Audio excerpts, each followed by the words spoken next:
Let's go ahead and just get started. John, I think you're first up. Thanks for being here this morning. Thank you.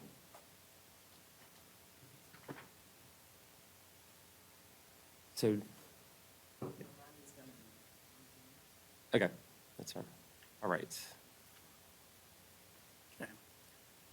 Morning. Thank you for being here. Today we will have a focus session on capital projects across the county and the impacts they have on our planning and budgeting. I will begin by introducing our capital planning process. Afterwards, EMS consultant Greg Grayson will steer us through the recently completed planning study for our Emergency Services Department.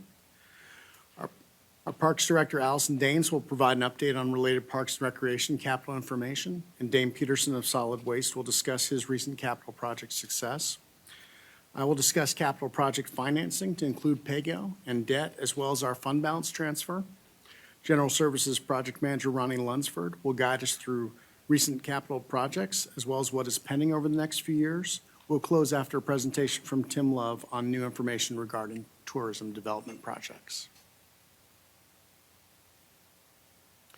A quick primer on capital projects as we begin. We are focusing today on those projects associated with county departments. Buncombe County has two dedicated funds for capital purposes, our Capital Projects Fund and the Solid Waste Enterprise Capital Projects Fund. We've also recently established a specific fund for the general obligation bonds. Per our capital improvement policy, last amended in December 2020, capital projects include construction, renovation, or demolition projects, acquisition of land, of other assets, and includes significant capital maintenance projects. Improvements to or expansions of existing assets must increase the appraised value or add to life expectancy to qualify as a capital project. The capital review team is currently composed of the assistant county managers, finance director, budget director, general services director, and other rotating directors. Departments submit capital project requests to include cost estimates and operating impacts, and the budget office organizes these submissions and facilitates an assessment process in the fall. These submissions are scored and evaluated based on best practice criteria to include health and safety, quality of life, regulatory mandate, integrity of assets, cost savings, service delivery, synergy with other projects, and the strategic plan. The team then makes recommendations to the county manager for the annual budget process and develops the 5-year capital improvement plan. The capital budget ordinance establishes the projects and corresponding budgets for the first year of the CIP. Future year placeholders are evaluated through the process in the budget year for which they are slated. As a part of his presentation, Ronnie Lunsford will cover projects reviewed and recommended this year, as well as those slotted for future years on the capital improvement plan. As far as what influences submissions for the capital improvement plan, there are a wide range of plans that are considered during the process. While the facility services assessment has a large impact, there have been other existing plans, including the Greenways Master Plan and the Public Safety Information Technology Replacement Study, which have pending placeholder projects over the next several years. Today, you will also hear about potential projects from the Emergency Services Study, and there are plans in the pipeline to include a Parks and Recreation Master Plan that will guide our future efforts. These pieces come together to create a comprehensive approach to capital planning. Now I'm going to invite Greg up here to talk about the EMS study.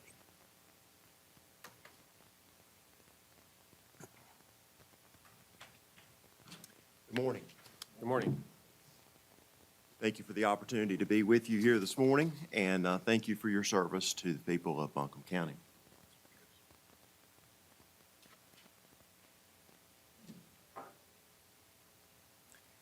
We appreciate the opportunity to speak with you this morning. My name is Greg Grayson. I'm with North Carolina Fire Chief Consulting. We've had the opportunity to work with your staff through a process in evaluating much of your baseline performance for your emergency medical services system. And we'll be reviewing some of the highlights of that report with you here this morning.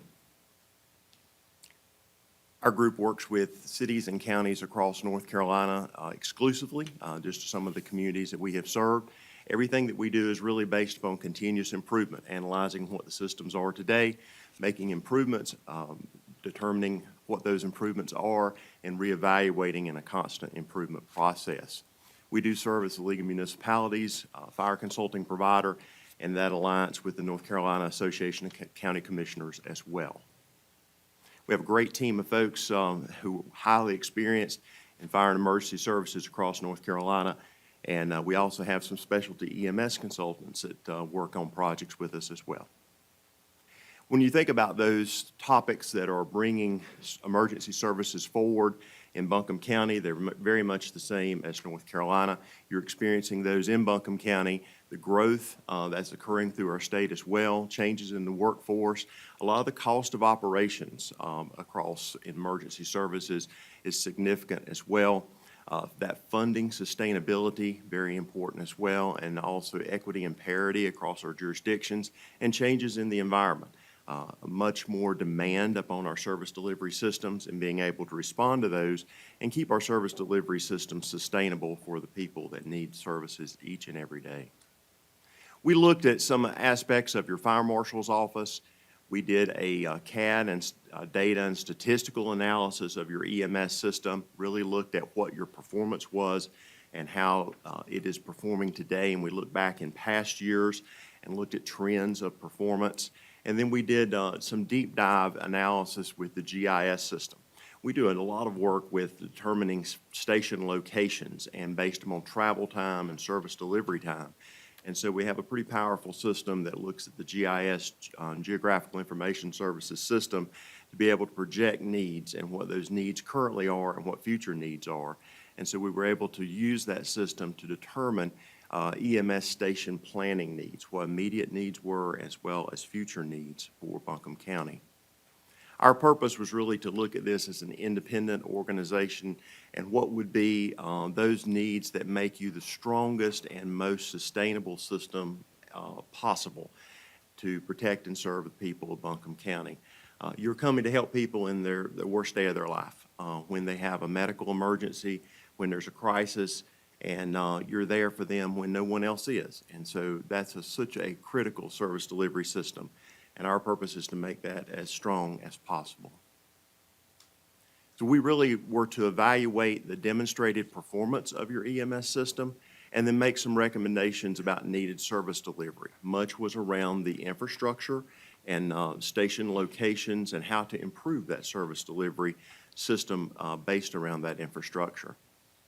Again, we looked at several aspects of your fire marshal's office and some ways to improve that. Many of those improvements have already been made, and we have given some recommendations for continued improvement in that particular area. When we look at your EMS system, we look at the call volume. You'll see the chart over on the left looks at the number of incidents. We really looked at a 6-year period, so a significant number of incidents over a multi-year period. And you'll see that it includes the COVID, primarily the COVID years included in that. So we looked at incidents prior COVID, during COVID, and after COVID. And when we look at all the incidents during that period of time, well over 100,000 incidents that we analyzed. And when we look at those incidents, we looked at the way that the determinations are made as to the criticality of each of those incidents that occur. You'll see a list here about the levels of responses that occurred in Buncombe County. Each medical emergency is categorized through the 911 system in the level of criticality, Alpha, Bravo, Charlie, Delta, and Echo. And the Alpha is the least critical emergency. The Echo is the most critical emergency. And so we looked at how your distribution of calls are occurring in Buncombe County. And when we looked at that, we determined those percentages that were occurring, and the higher the level of acuity that occurs, the more needed advanced life support is. And so the more needed advanced life support, the more critical that paramedic level care, pre-hospital care occurs. Buncombe County does have a little bit higher level of Delta calls, which is an advanced life support type call, than you might find on a national basis. So you do have those critical type of calls occurring in Buncombe County, some of which are a little bit higher than the national level. But another takeaway from this slide is that your call volume is continuing to grow even pre-COVID, during COVID, and post-COVID as well. This slide shows the times of day of your calls in Buncombe County and several takeaways from that. So you, as we noted, you have a higher number of Delta calls in some EMS systems, and you have calls that do require that advanced life support systems. Those types of calls do keep your ambulances tied up for a longer period of time. And so that's an important note as well.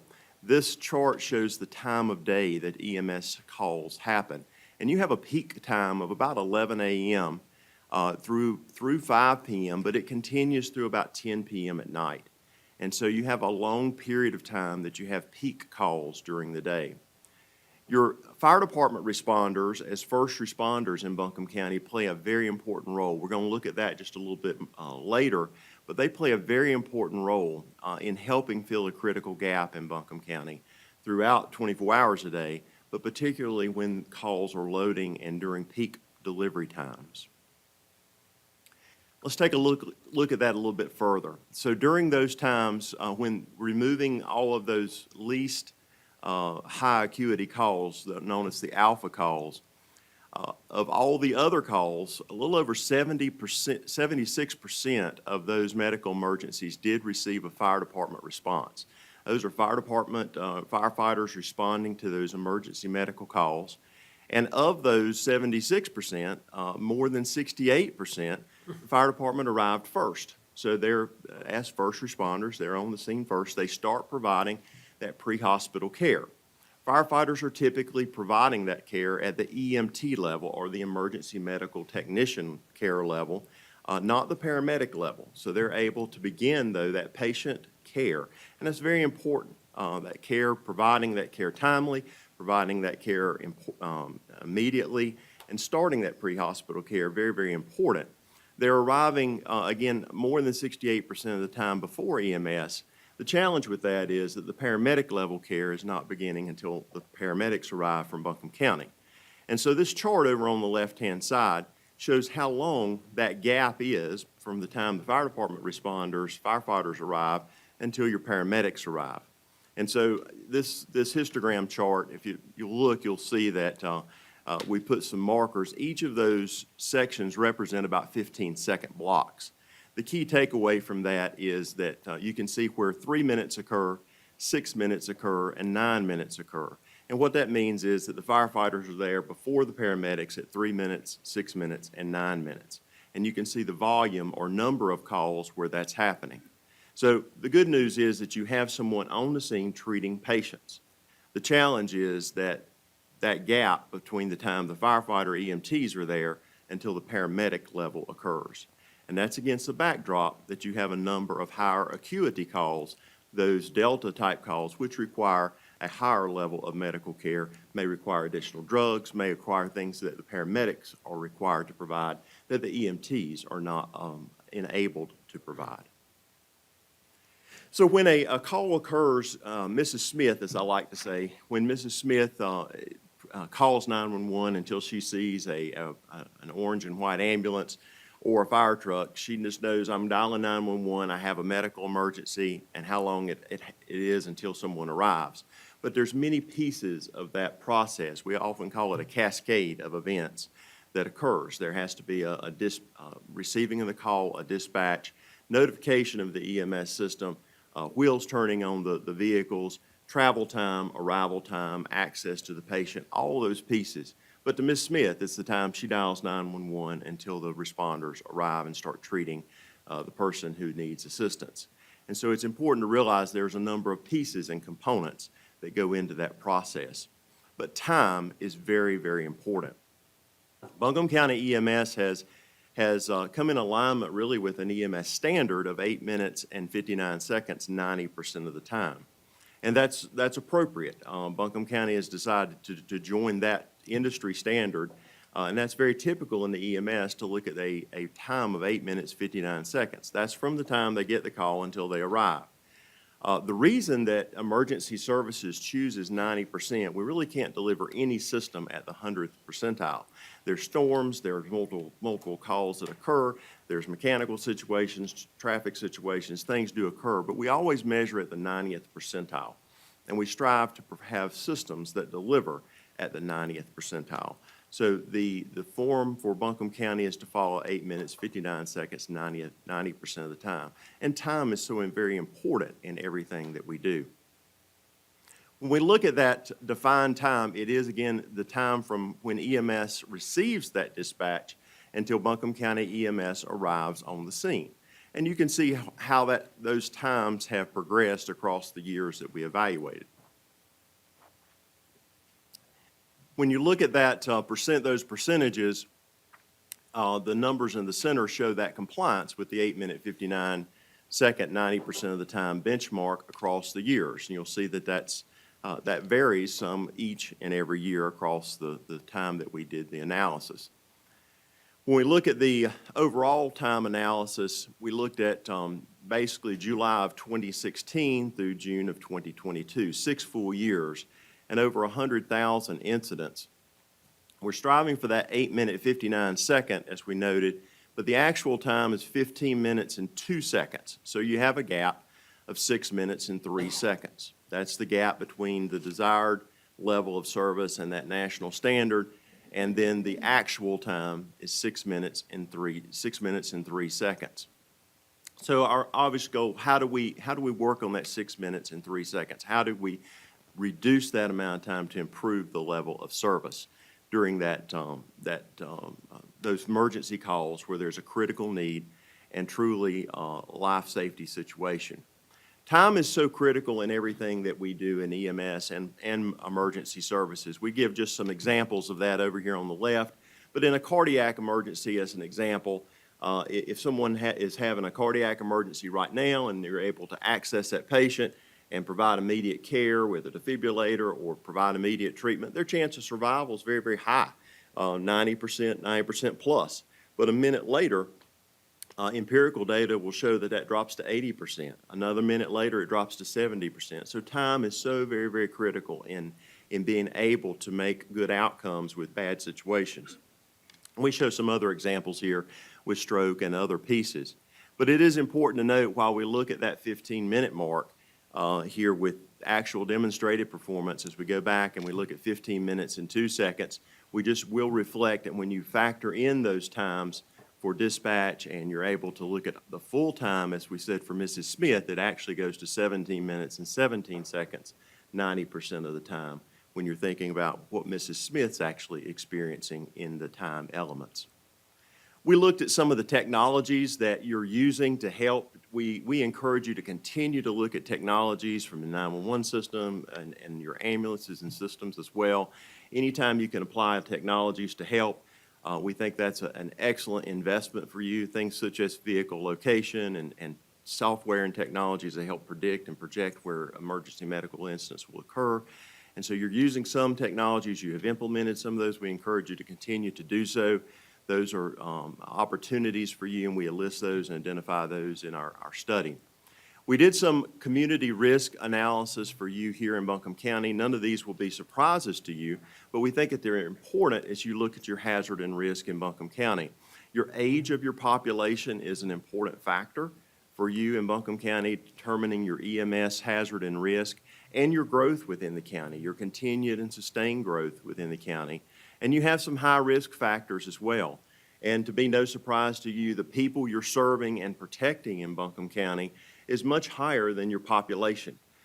You're an influx. You have an influx of people each and every day. So today, when you look at the folks here in Buncombe County working and coming into the county from other areas, either tourism or working with the medical systems and all the things that bring people into Buncombe County, the folks that you're serving here is much higher than your resident population. We did some vulnerability analysis throughout the entire county. Obviously, your growth in population is one of those, but this chart on the right-hand side shows some vulnerabilities that exist throughout the entire county, and they're not just in urban areas. Those vulnerabilities exist in some other locations too: populations and poverty levels, per capita income, types of housing, some of the age, and all of those factors. And that you'll find that on page 68 of your report. But we looked at all of those factors as part of that hazard and risk analysis as well. We looked at all of your current facilities. You do not have very many facilities in Buncombe County for EMS that are designated county-owned. In most locations, you are partnering with fire departments where you're housing EMS units today. You're serving as guests in those facilities. We looked at all of the current buildings, physically went to those and looked at what opportunities might exist. You have good relationships with those partners, and that's a great thing. And you have built those, and they're maintaining. But as you look forward, that space is at a premium because in many of those locations, the fire departments are growing as well and have needs for those space. So we did look at those and provide a detailed analysis of each of those locations. You want the best space that you possibly can have for your paramedics and your workforce as well. Another important factor within Buncombe County is your current distribution. So you have 5 providers in Buncombe County, transport providers that are fire departments. And we highlight those in this photo or picture here to show where those are with Lester, Barnersville, Reems Creek, Riceville, and also Fairview. So in each of those communities, the fire departments are providing the transport. And the data and feedback that we have is good. We encourage you to keep good relationships and communication with all of those providers because they are very important pieces of the overall system in Buncombe County. Our GIS system analysis, a couple important pieces we think that you need to know as elected officials. We looked again at those high-risk and vulnerable populations, but 60% of your EMS incidents do result in transport. That's an important factor, 60%. So a high number of your incidents do result in transport. And when that occurs, your EMS units are out of position for that next emergency. So when that does occur, you do have a number of what we call concurrent calls occurring. And those concurrent calls means that there's multiple calls occurring at the same time. About 8% of the time, 1/2 of your fleet is occupied on an incident, and that leaves the other half available to answer the remaining calls. When that occurs, there's obviously a lot more travel time that has to occur to reach the next call. So those concurrent calls really load your system, particularly in the higher call volumes of the day. As we said before, really 10 a.m. to 11 p.m. through the day. The data supports that you have a core of 13 ambulances that are necessary to cover those peak times, but the data would support that you need 19 ambulances instead of 13. So you currently are operating 12 24-hour ambulances and 1 peak time ambulance. So that gap of 6 ambulances between what you currently are operating and what the data is supporting that you need in order to provide the call volume and address some of that concurrency based upon the 6 years of data that we analyzed. This map shows a demand and concentration of where those calls are occurring within Buncombe County.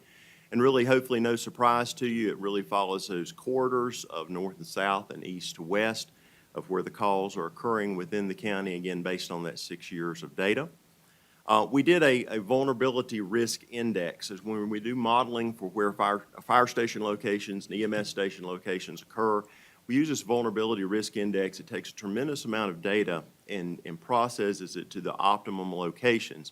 And we look at all of those types of information that you see here, including populations, those risk locations such as high-risk facilities, all of the public housing developments, all of those components, and put that into a matrix. And those matrix are tight cells that each receive a rating to determine where those highest needs occur.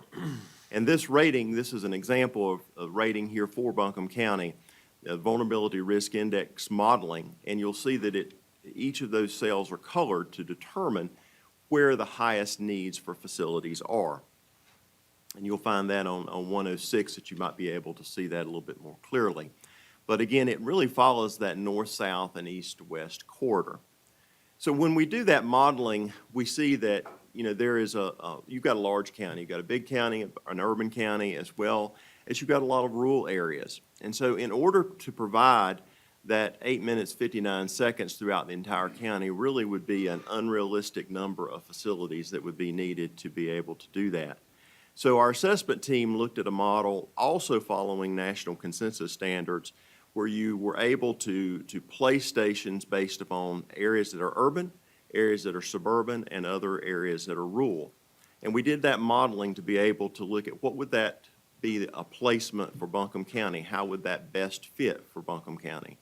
And so that, again, that modeling is very consistent nationally, but it was an excellent fit for Buncombe County. And so there's different population densities that can have different levels of response time and be able to work. And so we did modeling along those needs. To look at that, we determined that there were several needs with urban EMS stations, and you're very much on track with working to that level. So your facility that you're working on with McCormick, that's very much, the data said, yep, that's a good location, and there's a need for that. Also in an urban area, the work you're doing on the West Asheville area, it validated that and validated a need.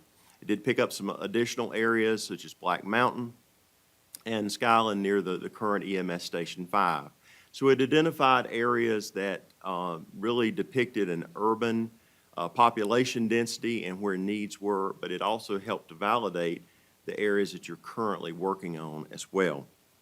We looked at where suburban needs were, and we plotted a map of those suburban needs and identified where those suburban areas were within Buncombe County that also had EMS station needs. And we also looked at rural needs. There were 4 of those that determined needs within Buncombe County for rural areas.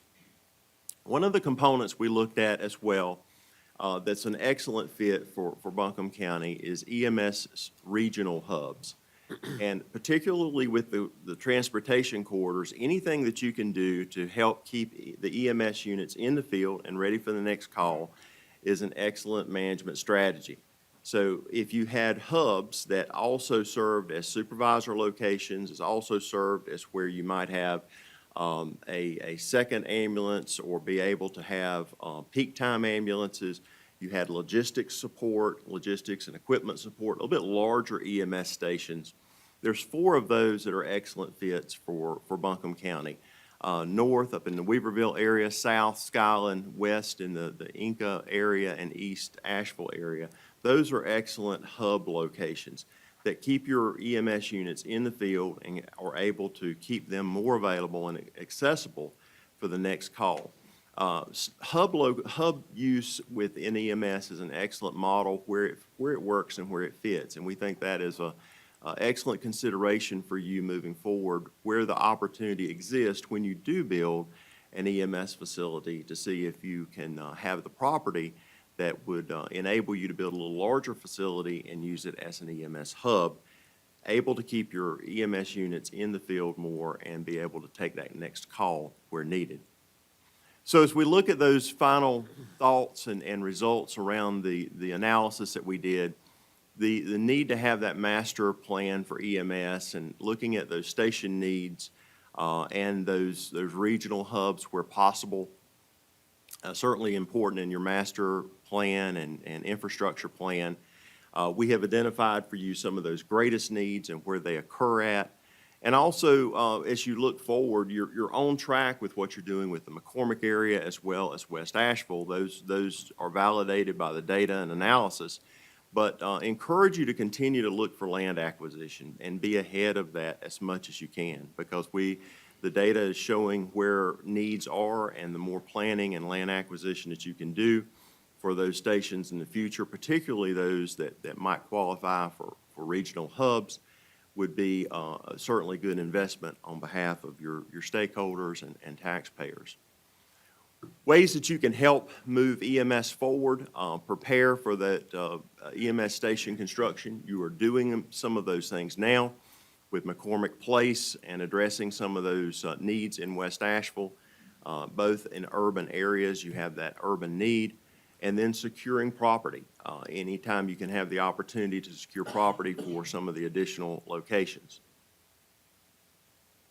We encourage you to secure written facility agreements. You are in a number of fire stations today, and we think that operationally, from a management perspective, getting agreements about where you are and what would happen if conditions change, and make sure that you know when conditions would change so that you can have proper planning, and there's no surprises there. That would be a recommendation we would make to you.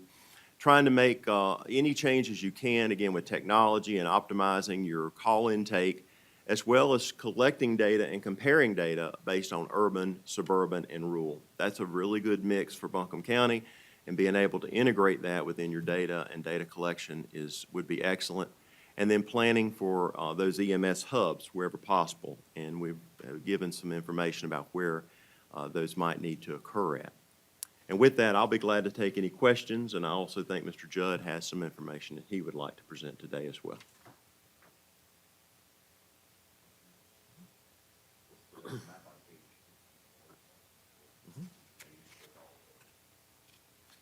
Fire districts and our municipal fire departments. We have a project office covered.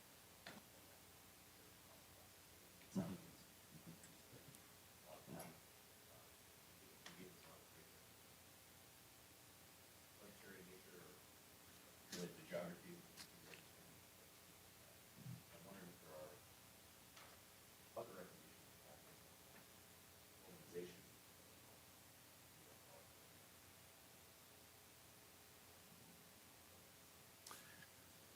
Certainly. So we give some of the information. We think, for example, the agreements with the places that you're in today, the providers, you have some fire department providers that provide transport. We discuss that in the report as well. Good communication with them, that is a little bit unusual compared to some other counties in North Carolina. However, just good communication. Your relationships with those providers, that's a valuable partnership you have. So continuing to have good communication with those providers and working together with them is very important to cover those 5 areas that you are working with them on. And then the value and importance of your firefighter first responders. We really focus attention on that in that slide, because the time they're providing pre-hospital care until your EMS units are arriving at the paramedic level is pretty significant. And so we think that's important for you to understand that that is an important piece of your EMS system, and recognizing that and continuing that partnership as well. Thank you so much for this report and the opportunity for this conversation. I think especially because we've identified supporting and modernizing emergency response and public safety as a top priority within this budget cycle, I would love if we could just maybe hear from county management or staff on ideas about which action items we can really elevate and potentially expedite in this year's budget cycle. I'm particularly interested in what it would take to bring new facilities online as quickly as we're able to, and kind of anything that staff can kind of share on how you're thinking we move forward in this conversation and what we can really elevate as we move forward in budget discussions. Thank you. In budget discussions, you will see us really ramping up the McCormick that he mentioned, McCormick Station, which is the 40 McCormick site. That is the site that General Services is in now, that we want to be all agreed that would move to an EMS station. So really digging into that. Looking at new ambulances. Actually, we're not thinking about new ambulances. I think it's rebuilding chassis, or am I saying that right, guys? But rebuilding some ambulances, because they're hard to get new ambulances in this date and time.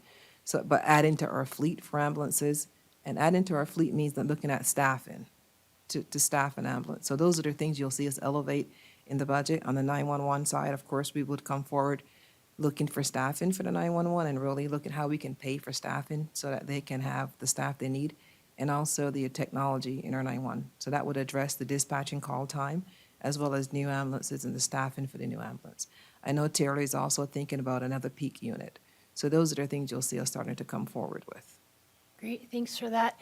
I know our focus today is on capital, but in this report, there were a number of things also just about the experience of staff and personnel, and just kind of want to, first of all, take a moment to thank everyone who's doing this work day in, day out, and for their service. And also just, I think just say out loud what I think is implicit in this, but, and what you're alluding to is just that as we're making this our top budget priority this cycle, I think just conversations about how we can make sure we're doing everything we can to recruit, retain folks, improve their working conditions once they're in the department. All of that goes hand in hand.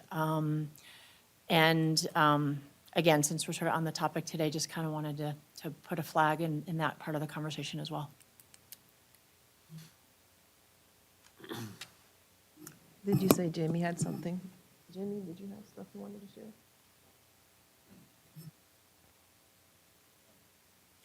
Good morning. Morning. So we didn't really prepare a formal presentation. It was more to be here to answer questions, some of our thoughts of our planning going forward that you may have had after you looked at the study, had Greg's presentation of this deep dive of, we're actually a full deep dive, but a deep dive of our current response and needs and where we need about planning forward with our station builds. Talk about some of our immediate needs, planning the stations, identifying properties in those areas based off of the study, but also acquiring ambulances and trying to line those up as we're getting ambulances in as we open up stations and make that cycle work so that we're not having lags in affecting our spare fleet in order to stand these stations up.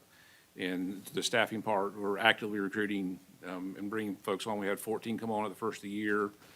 We have 9 set up for interviews this week. 3 of them being students. And so we're actively recruiting into the schools as well out into the EMS community to keep bringing staff on, to keep bringing our staffing up, to get as many trucks up in service that we can do currently while us planning for the growth. One question I have, speaking of the land acquisition, so after the West Asheville hub, because I understand that's a focus that you're working on, which area would be the next focus that you think after that? So, of course, West Asheville, the Haywood Road corridor is, look at our needs analysis. That's one that comes to the top based off of our risk index and response issues. Our recommendation for the next focus would be East Asheville between exit 55 and Swannanoa. If you look at response times, there's a significant gap between the 2 units that cover those areas. And so there's a significant, in the Swannanoa Valley, a response time gap, as well as that area is growing. And we have several large housing projects that are getting ready to go in the Swannanoa Valley. As you increase population, you increase call volume. So that would be the next area that we would shift our focus to, as well as our aging administrative facilities that we have now would also be there. And one question, because I know I'll get this from the community, if you can explain, so on the rural EMS station needs, there's, I think, at least 5 selected on the map, but there's 4 that you decided to focus on. Can you speak more to that? As far as the super rural, so the further out stations, Yes, I think, like the Sandy Mush. oh, yeah, because I know I'll get that question. Right. And so, again, looking at as the county grows, as more rural areas are experiencing that same growth. So those are things we need to put onto our radar of, how do we, provide service areas to those. Some of these areas are already serviced by fire departments and with their ambulances. So how do we continue to support them to expand to help with that coverage? And then as we see, the growth happening, again, looking at acquiring land, to have it banked so that we know in so many years, we'll be able to start building that area and planning for that growth. We have immediate needs with those high call volume, high risk areas, and then our future growth needs, really those rural areas that we need to get that long-term planning going. Thank you. Can I ask you, just to wrap my mind around this, I know we have 12, 13 responding right now, ideal world 19. As we're growing, what would be the number that we start seeing significant cuts in response time? Just immediate response. I know that's kind of putting you on the spot, but It's hard to say with that.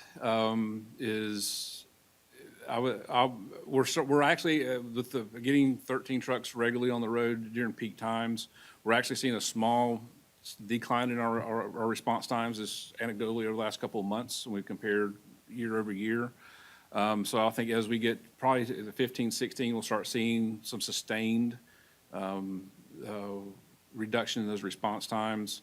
The challenge is around the staffing, you know, well, first of all, is enough ambulances, physical ambulances to put staff into, and then getting the staff onboarded and trained, because it takes, you know, a couple of months to get them truly up and running.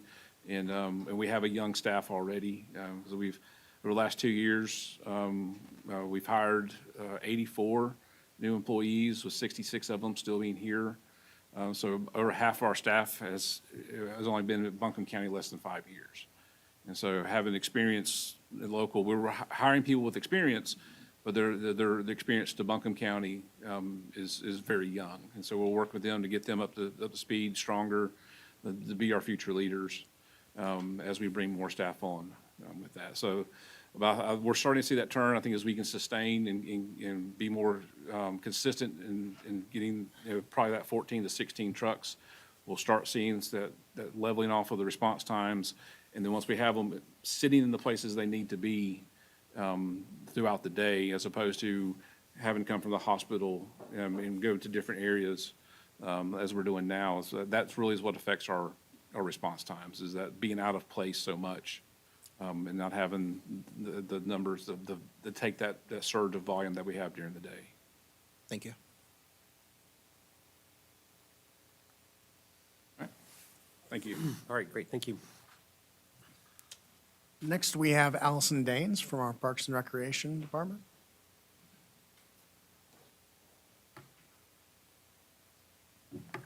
Good morning, everyone. How are you doing today? Good morning. Good. Allison Daines, Parks and Recreation Director. Appreciate the opportunity to be here with you all today, talk about capital and maintenance updates in Parks and Recreation Department.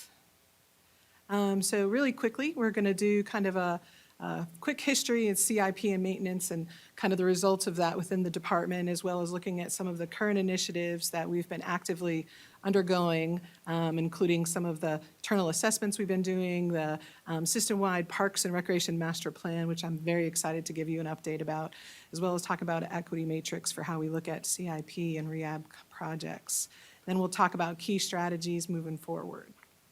I did want to start out with this because I think it's extremely important to say that Parks and Recreation truly does enhance and improve residents' quality of life through health and wellness, connection to and preservation of the natural environment.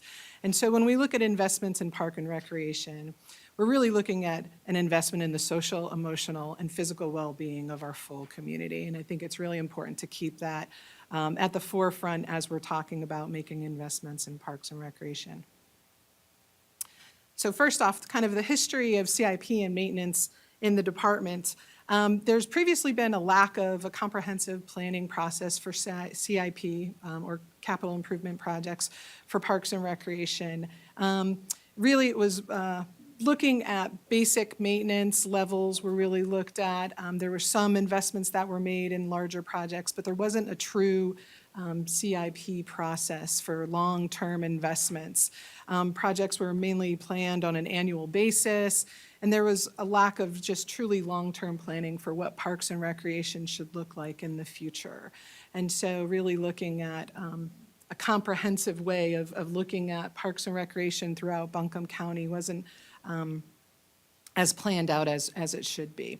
There was also a high level of deferred maintenance. So not regularly performed scheduled maintenance the way that there should be due to limited resources and other countywide priorities.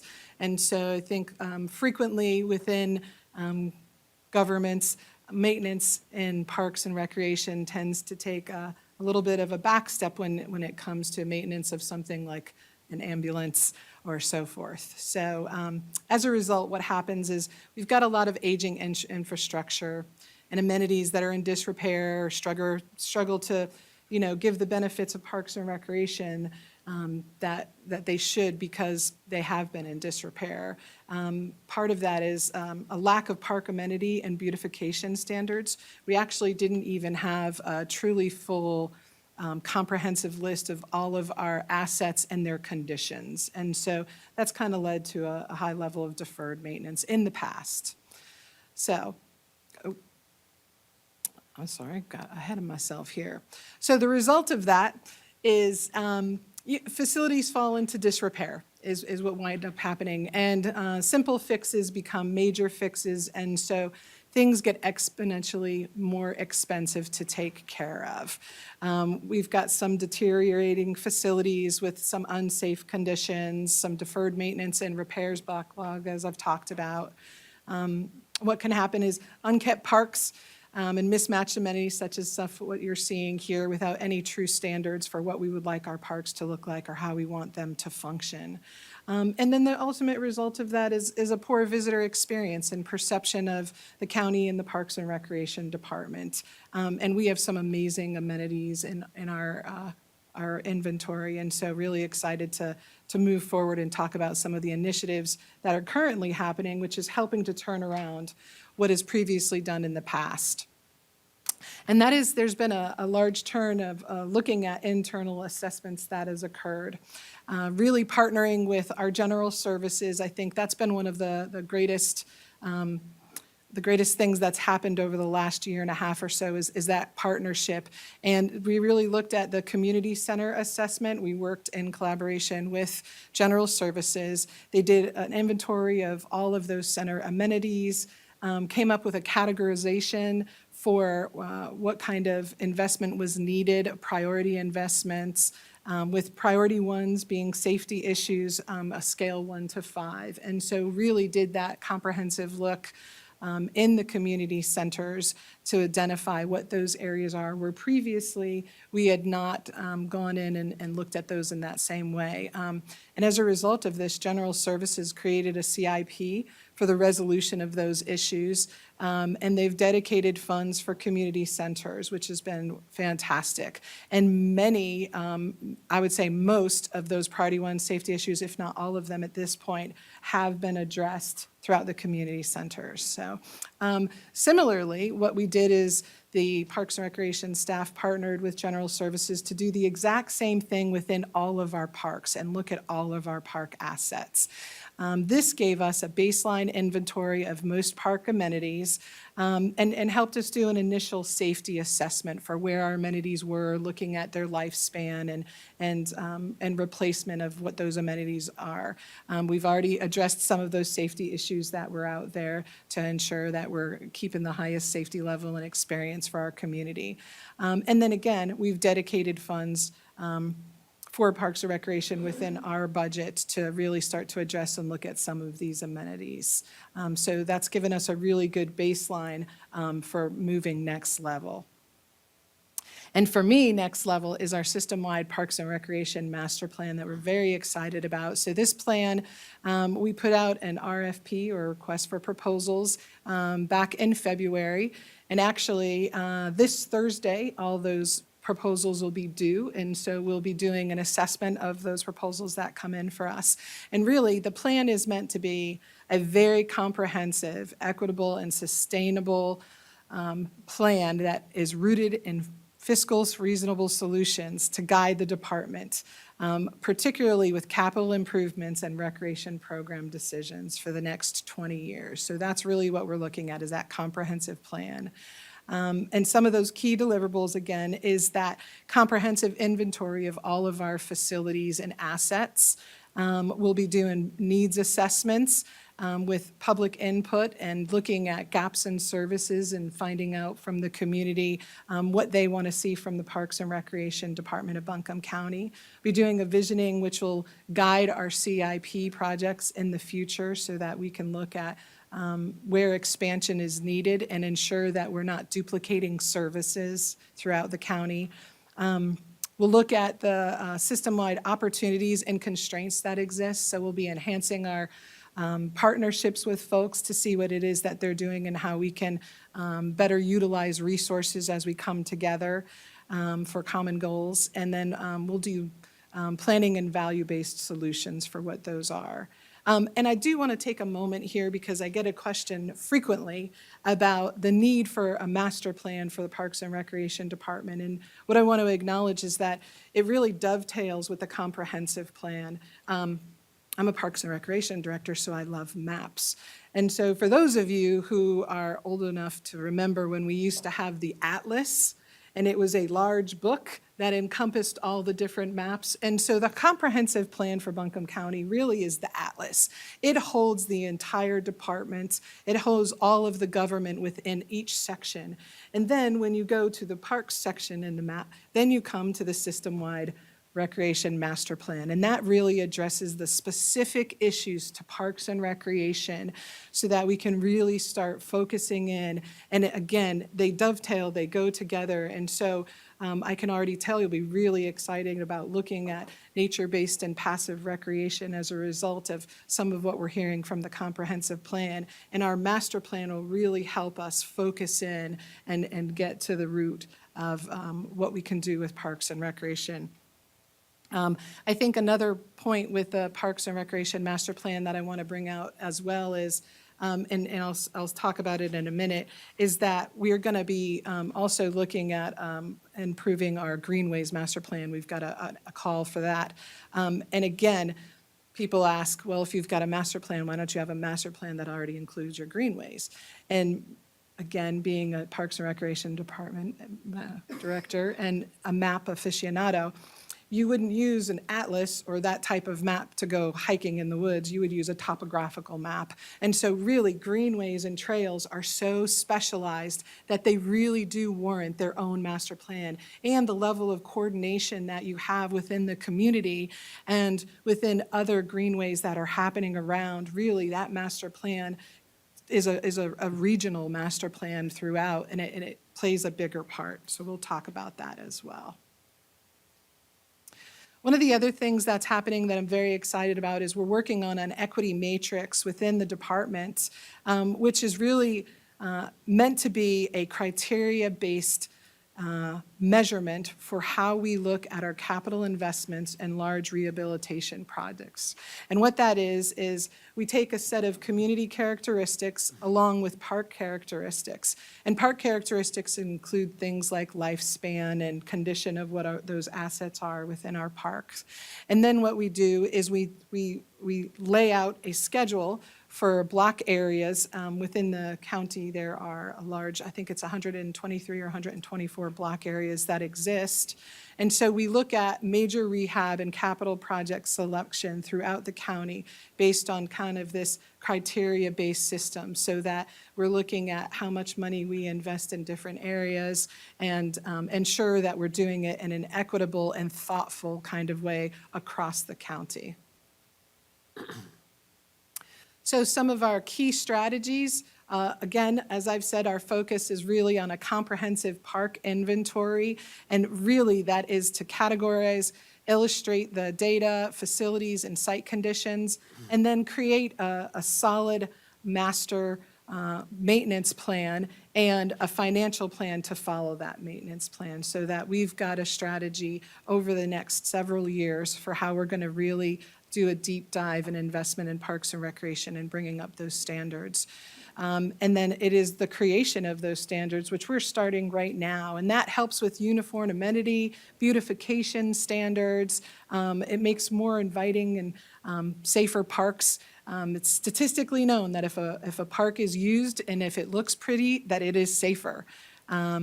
And then we'll also have a multi-year plan to bring all of our parks to this standard. So once this standard has been set and we've got these amenities, then what we'll do is we'll outline a strategy for how we bring up all of our parks. We'll rate where each one is for these standards, and then we'll figure out incrementally how we invest to bring all our parks up to those standards. And then, of course, part of that will be that 5 to 10-year CIP program, which will be how we look at our park system again across investments in park infrastructure and identifying deferred maintenance issues from capital improvement issues and where we're going. And we'll look, identify, and seek grant funding where it is appropriate. We'll do our best to leverage funds in the most optimal way that we can. So we'll not only use operational funds, but of course we'll forever be seeking those additional funds that will help leverage and really broaden the scope of the types of projects that we can do and investments we can make as we partner with folks to do that. As I mentioned before, we will be doing an updated master plan for greenways, and this will also include trails. Previously, we've not included trails in this master plan for greenways as in-depth as we'd like to see grow now. We do have currently within our inventory Collier Cove, which is a 29-acre nature preserve with about 5 miles of trails. And so really, we want to look at what it is that we can do within our park system for trails along with greenways.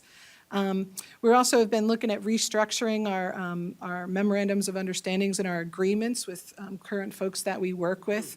And that really helps to clearly identify goals and expectations. And what it'll do is outline clear commitments and investments, not only on the county side, but from our partners and where they're going to be contributing and assisting us in our goals for expanding and maintaining recreational amenities. So with that, I open it for any questions that you might have.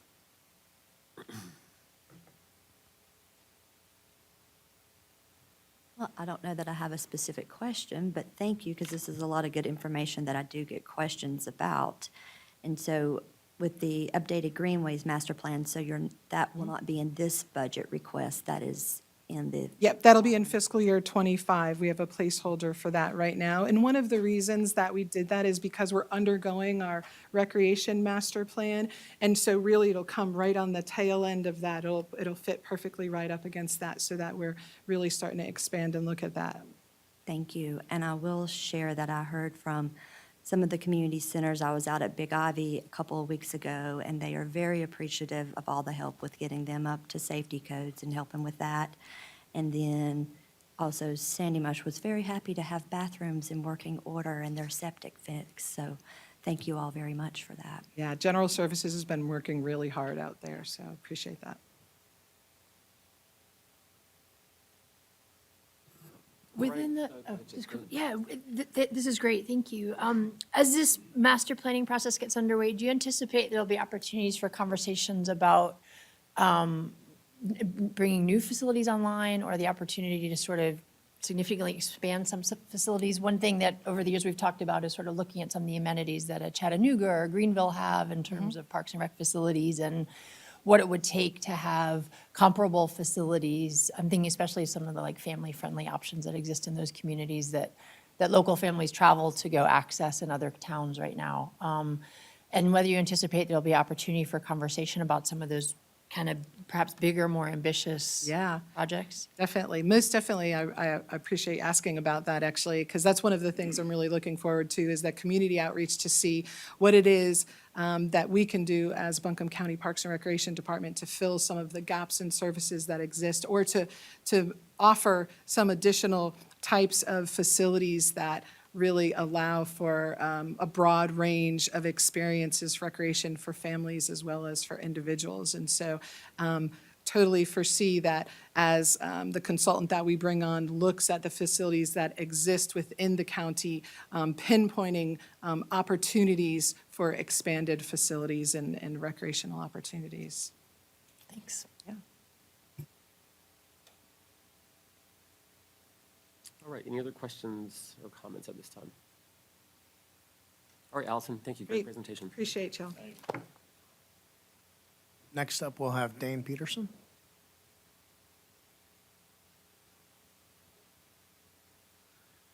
Good morning, everybody. Hey, good morning. Thanks for having me. So I'm here to update the group on a project that we have had going on at the landfill for about the last year now, and we are coming close to completion. It's always interesting, we're building landfill cells at our current facility due to it's really rocky, and there's really tough terrain. So really pleased with the way this project went. Our engineer for the project was SES Engineers, and our, our general contractor was Sargent Corporation, and the partnership there has been very good. We've been very pleased with those. with those teams, so. And so what are we talking about? We're talking about cell 7, and you can see to the far east of this drawing, that's cell 7. That's the MSW, or municipal solid waste. That's your lined landfill, as we call it. It's got a geosynthetic clay liner on top of 2 foot of clay material that meets specification. And then it's also got a geomembrane layer. So it's a very expensive excavation and site work project.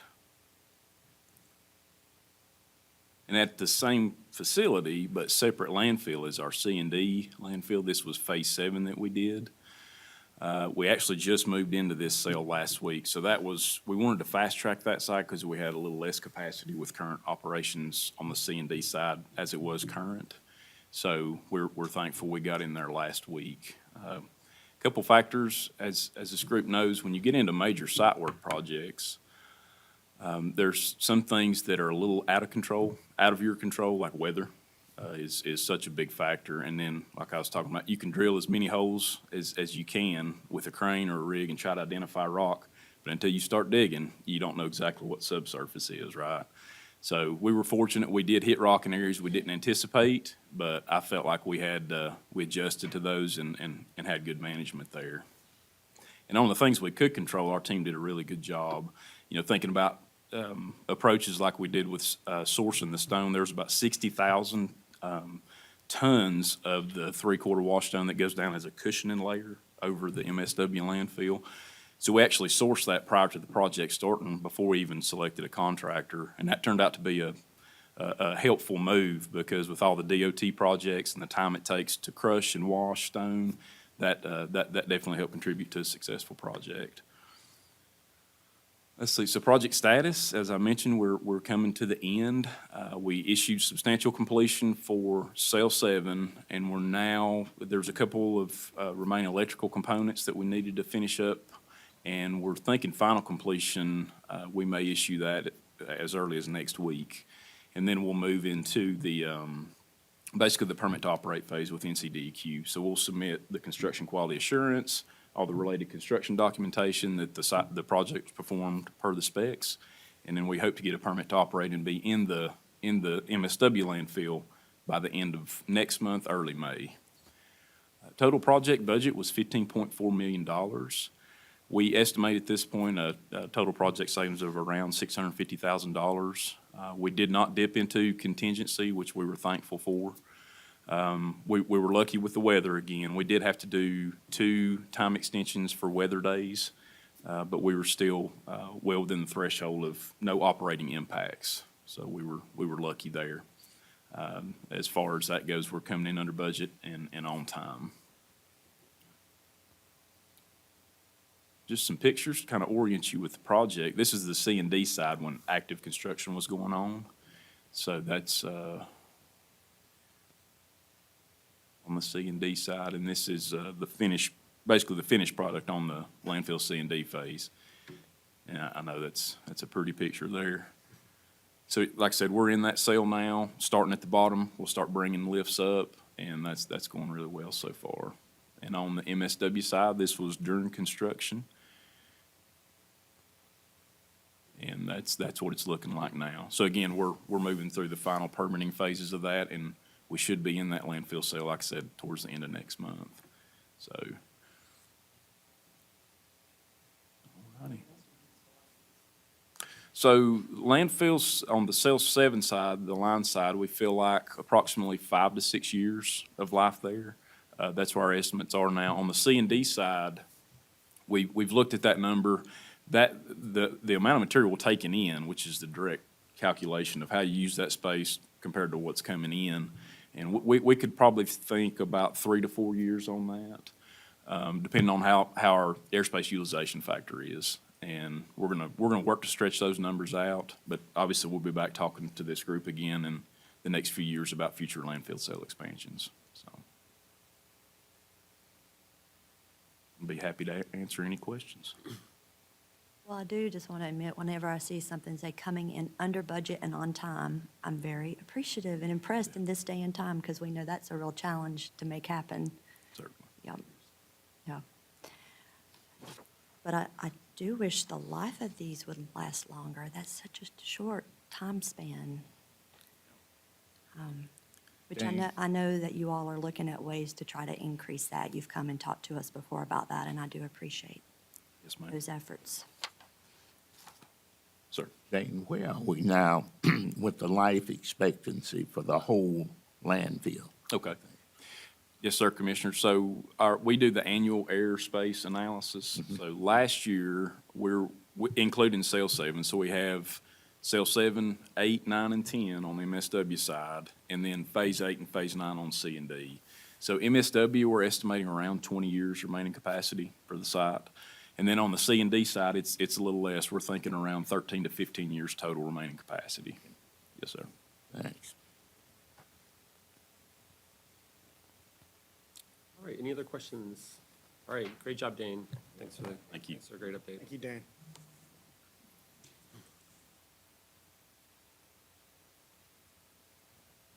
We're going to talk a bit about capital project financing. We have two major avenues of financing capital projects. PAYGO, or pay-as-you-go, is an option for those projects that may not be a large expenditure or might have a useful life less than the loan term. Advantages of PAYGO include not tying up future funds and debt payments and having savings and interest. Debt financing is governed by North Carolina's general statute, the Local Government Commission, and our own debt policy. Recently, we have sought to debt finance projects which cost more than $1 million and have a useful life in excess of 10 years or more than the term of the loan.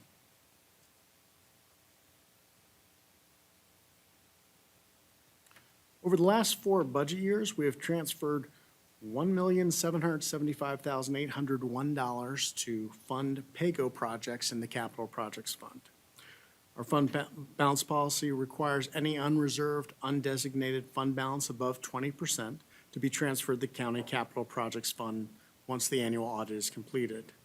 Last April, the first year after this policy was implemented, this resulted in a transfer of $15.1 million to the Capital Projects Fund.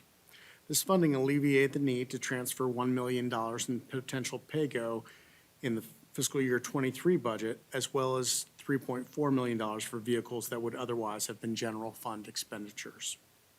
Additionally, 14 projects established from fiscal year '20 to '22 that were originally slated for debt at a total of $8,621,429 were paid for with this transfer, saving approximately $3.5 million in potential interest. On February 21st, we completed a budget amendment for the transfer for fiscal year '22, and this was $1.8 million. So after applying the funding for those identified projects, $2.1 million remains from the original transfer, and the transfer made last month brings us to $3.9 million available to use for capital projects in lieu of general fund transfer or to pay down debt in fiscal year '24.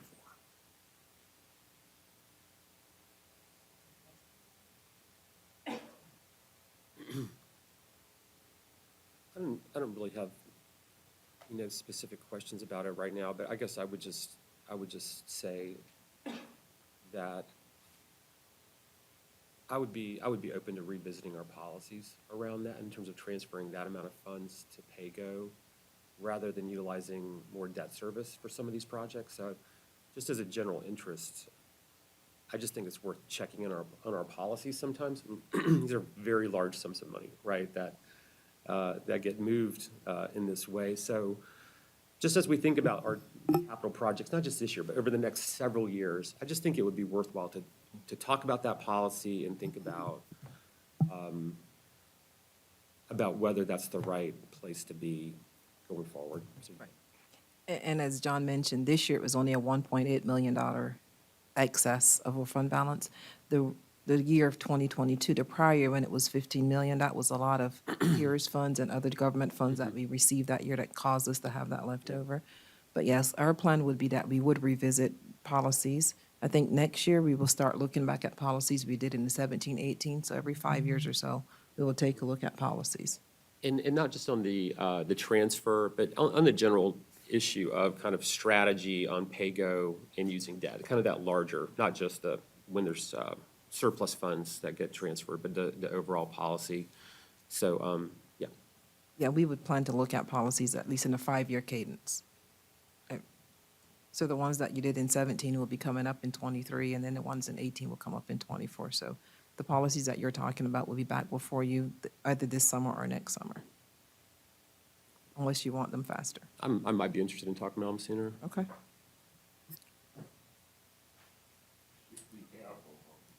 When we look at these policies, we've got to think about inflation, the economic times we're in at the time. So that's why I think it's good to revisit these policies. But, you know, we've got to take into account the economic environment strongly. And it means that the times we're in, we might have to look at them more often than we have been looking at. All right, other questions, comments? All right, great. So this brings us to debt service. Our debt payments are budgeted in the general fund. For fiscal year '23, our debt budget is $19.9 million, about 5% of our general fund budget. It's almost 4 pennies on the tax rate. Since fiscal year '18, the percentage of debt as an expenditure in the general fund has decreased from 8% to the current 5%. However, debt financing is likely to increase over the next several years with the addition of new capital projects as well as the general obligation bond projects. Generally, we need to have all necessary permits, bids, and inspections in hand before we seek debt for a project. We did refinance our debt last June at very favorable interest rates, but future rates over the next several years will not be as advantageous.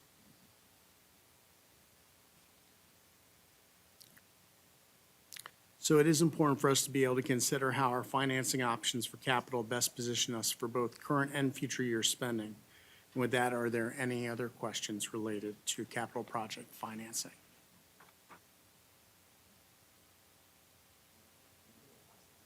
Yes.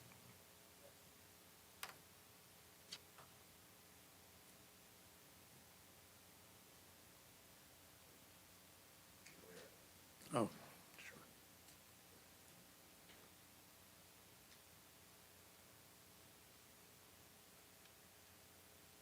Okay, I'm going to bring up Ronnie Lunsford.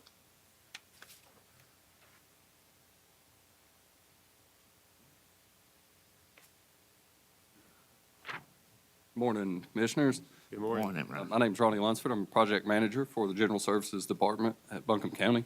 I did want to take a minute to acknowledge our project management team that's with me here today, Scott Metcalf, Robert Brown, 2 other project managers, and our director, Mike Mace. A lot of work takes place in our department, a lot of data gets processed, a lot of emails answered, so I wanted to take a minute to acknowledge those folks and the work they do. So we'll be talking a little bit about capital planning today. I thought it was important to kind of take a step back and just do a refresher on how we got to this point with a lot of our capital requests. As y'all probably remember, the General Services Department conducted a comprehensive facility plan a couple of years ago. That plan really provided a condition assessment of all of our county facilities, a space management plan, and reviewed leases for any spaces that we leased from private folks. That comprehensive facility plan really laid the groundwork for a 15-year capital improvement plan, ways to consolidate space at the county and minimize square footage that we took up.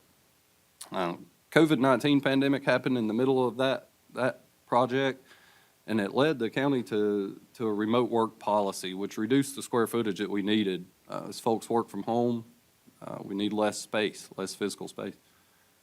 We received the information from the comprehensive facility plan during the budget planning for FY22, so we really couldn't start everything that year like we wanted. We had to kind of back some things up. We were able to get a few things into FY22. We'll talk about those if this slide will change. There we go. So a couple of things we did in FY22 to really start preparing for the data that we got from the comprehensive facility plan was just moving folks around. As we went more remote work, 2 departments really reduced the amount of square footage they needed. One was information technology at 59 Woodfin Place, and the other was HHS over on Cox Avenue. So we were able to move election services into the excess space that was at 59 Woodfin Place, which vacated a leased space that the county was paying for at 77 McDowell Street. And we were also able to consolidate a lot of folks over to Cox Avenue for HHS, and that freed up spaces at 35 Woodfin Street, the courthouse, and vacated a lease at 46 Aston Street, or some folks know it as the Hughes Building, right behind DSS. We moved air quality to 30 Valley from Cox Avenue. And all of those moves required no additional funding. We were able to do that operationally within general services. And then the two projects that we did get in that really started setting the way for the facility plan was advanced planning for 35 Woodfin Street, which is the building right there, that would bring forward-facing offices into that. Would get all county services that are really public into that facility. It's kind of a one-stop shop for the public, in other words. And we also were able to get 40 Cox Avenue interior renovation project into FY22 as well. And that was really to start molding Cox Avenue to fit the consolidation of all those HHS operations. And both of those are moving forward at this time and nearing completion on the advanced planning, and 40 Cox, the actual construction is out for bid right now. So last year in FY23 is when we really started able to get some of that facility plan information into the CIP. So one of the big things that we've started is the facility assessment, renovation, and repair projects, which took the top priority kind of maintenance items out of the comprehensive facility plan and gets them into capital planning. You can see the four things that we really focused on in FY23. And those are all moving forward. We also started putting library renovation and repair projects into the CIP. That's where we take those high-need items out of the library system and just get those done. And then we're also able to get EMS-based construction, kind of going back to the EMS study discussions from earlier. We're able to start implementing some of the things that came out of that into capital planning early. The county has a lot of moving pieces, a lot of plans taking place, but we do discuss everything internally, and like Allison said, a lot of communication now between departments, which is a very good thing. So moving to this year, FY24, you see another facility assessment, renovation, and repair, detention center renovation and repairs. And that was a study that came from the detention center that basically did the same thing as our facility plan, but really only looked at the detention facility. So we're taking all of that data and incorporating it into the CIP as well. And then just countywide paving. So these are all just really maintenance items that need to be done. And that's a big number on those. The vast majority of that number is the courthouse. The facility is 96 years old. A lot of that plumbing and HVAC stuff is original to the building. We're extremely old. Of course, we didn't know what air conditioning was in 1927, so that was added in the 70s, and a lot of that is still original. It needs to be updated. It's not a pretty project, but it's something that we have to do just to maintain the life of that facility. This clicker is not working for me, John. There we go. So then we have what we're just kind of calling other CIP projects. And these are really items that start coming out of some of the other studies or the facility plan that's not necessarily a maintenance item, like the 35 Woodfin renovation, which would be to transform that building into public-facing offices. There are two items that get done as part of that are maintenance items, but we've just kind of incorporated those together since we might be in the building anyway working. The roof desperately needs replacing on that facility, and then if you've been in there, the public restrooms are not ADA compliant and very outdated, so those need to be brought up to modern code. And that renovation also vacates all the offices on Valley Street, so it frees up space there and really a prime real estate area. On the topic of Valley Street, new storage facility design is something we're asking for in FY24. That gets rid of all the storage that's done at Valley Street. The high-rise building there behind permits and inspections, the really tall facility, it's primarily used for storage. It doesn't really make sense to be using prime downtown real estate for storage. So we're looking at designing a facility in Woodfin on the side of the old Buncombe County landfill. The county already owns it, and why not turn it into something? 94 Cox Avenue renovation, 200 College Street renovation, Lake Julian Park paving, that kind of aligns with what Allison was just discussing with her planning for Parks and Recreation. And then solar on schools and public buildings, Phase 3, I think that is, or 4, I've lost count. So that's really everything for FY '24 that we're looking at. Then we wanted to just talk a little bit about upcoming years and things to just expect to see in the future. Again, it's just more facility assessment, renovation and repairs. We start knocking off those top priority items and moving through that list. Community center assessment and repair starts getting in there. And that's as we've taken care of some of the low-hanging fruit on those community centers, we start getting into bigger ticket items. So they start moving into capital and really focusing around exterior envelope, mechanical, electrical, plumbing upgrades, structural issues, all the way down to interior finishes. That's the animal shelter. Yeah. Mount Carmel's where agricultural services is now. Yep. And anything you see in that facility assessment, renovation and repair is along the same lines as that community center. We're looking at things like exterior envelope, mechanical, electrical, plumbing upgrades, structural issues, interior finishes last. And then we also have detention center renovation and repair monies in each concurrent year as well, to just move through that conditions assessment that that the detention center folks got. Again, more of the same, more upcoming requests, and these are, again, moving out of the maintenance type items and into taking care of items noted from other studies or facility plan. You'll see the construction of that storage facility we just discussed. All of the EMS projects start coming to light over the next 3 fiscal years with the local bases, regional bases, and that sort of thing. Some of the Parks Greenways Master Plan that Allison discussed earlier, we've worked into CIP. And then Owen Park, solar installations, and sports park playgrounds, which all aligns with initiatives. This clicker and me are gonna, oh, that's all for me. So I'd be happy to take any questions now if you have any. That is really just a placeholder for anything that might happen over there. Yeah, that's the easiest way to put that. So I think it's still kind of, who knows what we're doing, so, yep. So in your packet, you have a draft of the 5-year CIP that is still in, it has big letters that say draft on it. But it gives you a sense of what we're looking at for this year and for the next several years. There is also a handout in there from our General Services Department, specifically year to year. While we slot a project in a specific fiscal year, it doesn't mean that all the work for that project happens in that fiscal year. There are processes of design and construction, and so projects may take several years to actually come to fruition. So our General Services Department is working on many more projects than just the one slated in a particular fiscal year. So those are 2 handouts in your folder.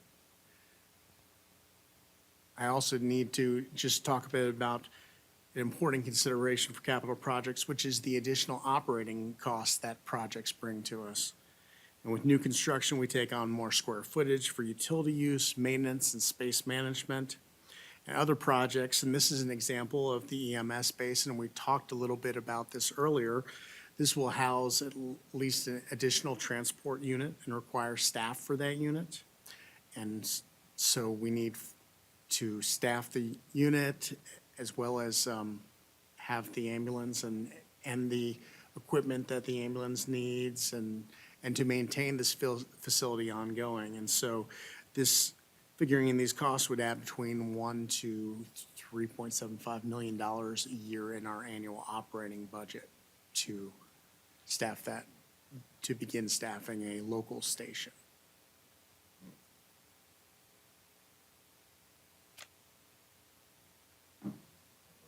Yes. It is. So what's the actual thing have you moved up?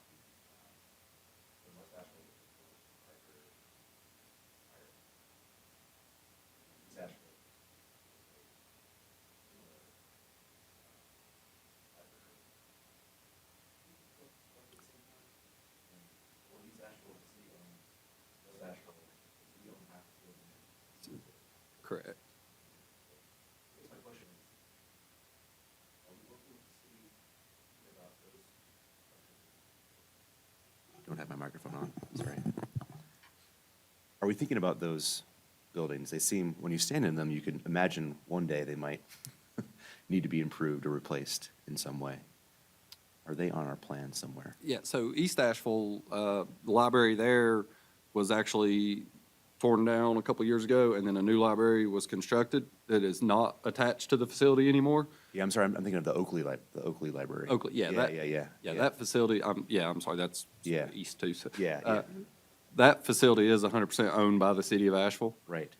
So any kind of planning questions like that aren't to my knowledge yet. I'm not sure if county management's having those conversations or not. And I'm looking at Fru because we don't have leases on it. Right. To the consultant's point earlier, we're a guest in a lot of these facilities. Right. So we're working through getting MOUs so we can truly have some sort of ownership if we're going to talk about repairs, what we can do on those facilities. So working with the owners of all those facilities to make sure we have something in writing. That's our first step. And that's what we're working through now with the city and all, as well as the fire departments that we're a guest in their facilities. We're working through those now. That's good. Also imagine one day them holding their hand out too for, in the future, so. Even if it's rent that we can then have to help renovate the facilities, but yes.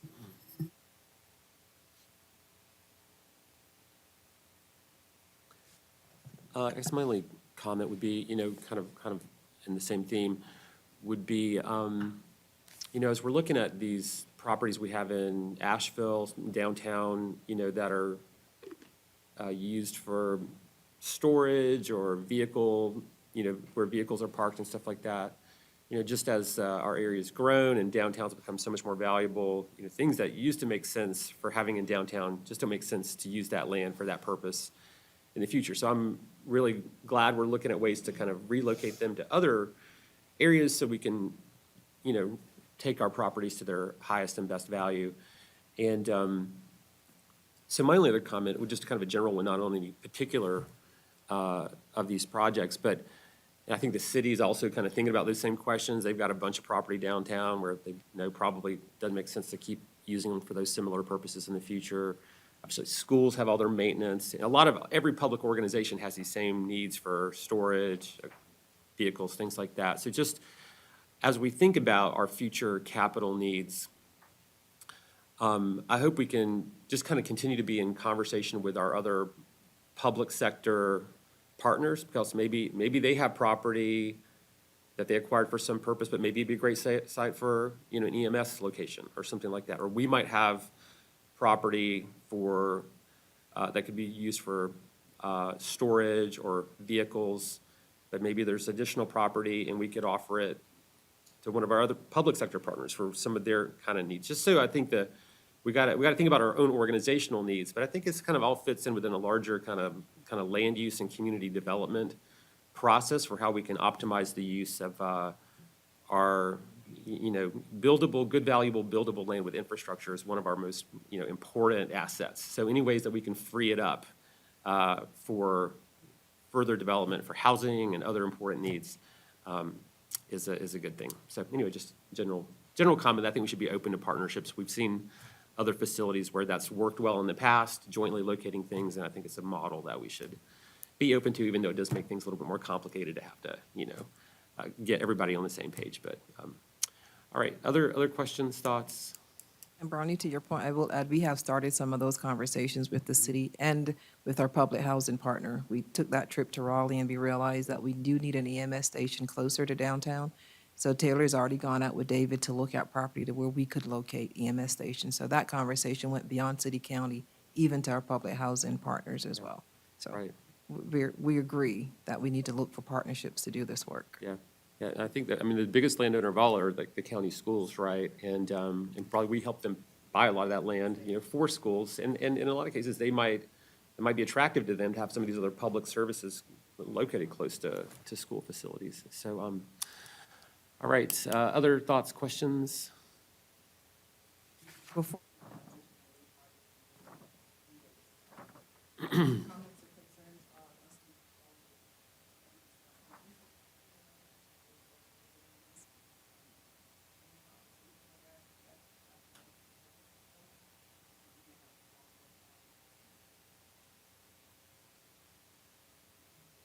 And so specifically on the EMS, you're talking about looking at a regional hub in kind of the west. You're talking about a regional hub in the west area as well as potentially the east area, is that? Right, for us to start looking for land to acquire, I believe we have some conversations going on in the west. We have not yet started any conversations in the east. We would want to reach out to Brownie's Point with partners. We can reach out to the other fire departments to see if there's any opportunities for land their own or schools. But wanted to make sure that you give us, yes, the nod to go ahead to start actively looking for that work. We wanted you to get the study first. If there's things in the study you want us to move forward in, we wanted that approval. I'd be in support of moving forward on any kind of land identification and acquisition, just to put it in front of us as urgently as possible. Those deals aren't exactly quick. I would as well, and I know it's not capital improvements, but also just some regular updates on how we're working towards staffing and the success or not lack thereof of hiring more paramedics. It seems really important and also really hard these days. Yes, and that brings me to mind what Jamie mentioned, students, so we are actively in our apprenticeship program as well to grow our own and working with our schools close by, AB Tech, Blue Ridge, other schools, to make sure we're looking at staffing. So Taylor and Jamie is very much on board with the staffing piece on the EMS side. Yeah. This is, I mean, it's hard to sort of separate capital from these other related issues when we're trying to talk about these issues holistically. So I'd just be very interested in literally any idea about how we can better support staff around whether it's working conditions or quality of life issues or pay. You know, it really hit home that in the report, it just described that, you know, staff don't necessarily on a day-to-day basis have the working conditions that would ideally support them in the kind of work that they're being asked to do. And when you think about that overlaid with the call volume, you just think about what's happening when someone shows up to their shift today, tomorrow. And I would love to hear any ideas staff can bring forward and leadership can bring forward about sort of how, again, as we have identified this as our top budget priority for this cycle, sort of how we can be thinking really holistically about immediate things we can do, near-term things, short-term things, and then obviously with land acquisition and building, those are really critically important, but things that are going to take several years to come online. And I just want to plug 2 weeks from today, we'll be in our first budget work session for fiscal year '24. You'll start to hear some of the things that have been brought forward to us and that we're considering funding to address some of those concerns. Yep, certainly very supportive. This is going to be a lot of work, so we should not delay trying to move forward kind of across the board on staffing and the capital needs and real estate, so. Thank you. We do have a lot of needs, and as Ronnie pointed out, and Allison both talked about the deferred maintenance that we have, that we're trying to just get that backlog through before we can even start about new stuff. So it's been maintaining is where we are. So we've been focusing a lot on foundation, whether it's staffing or whether it's what we currently have and just getting it up to certain codes. So you'll see some of that in our budget as well going forward. So thank you for your support. Thanks, Ronnie. There's no other questions on our capital. I'm going to invite Tim Love up to join us.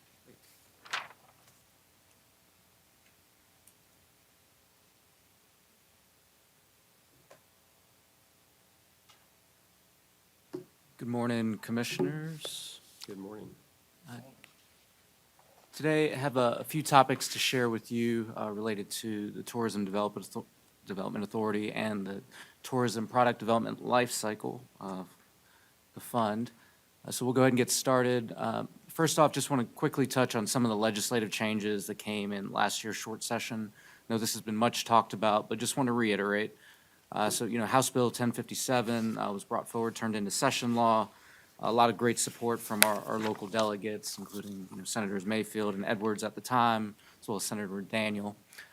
The big change there that we've talked about the most is that marketing ratio changing from the 75% to the 66%. And so I think that's a great opportunity in our community. However, there were other subtle changes in the legislation as well that we wanted to touch on briefly. The first is bullet number 2, which talks about the cost of administering and collecting the tax. This was capped at 5% of gross proceeds. And so that's something we've not talked about in the past, but we're going to focus on a little bit today. Additionally, there was the creation of the LIFT Fund, in addition to the TPDF Fund. We'll hear more about that from the TDA in the upcoming product development cycle. Additionally, a focus on allowing TPDF funds to be used for capital maintenance as opposed to just capital expenses. So not just the brick and mortar, but how do you keep the brick and mortar looking good and functioning great? And as we've talked about, deferred maintenance is a huge issue for us. Additionally, some changes to debt service, which is something that we haven't deployed yet with our partners at the TDA, but something that you'll hear about more in the future.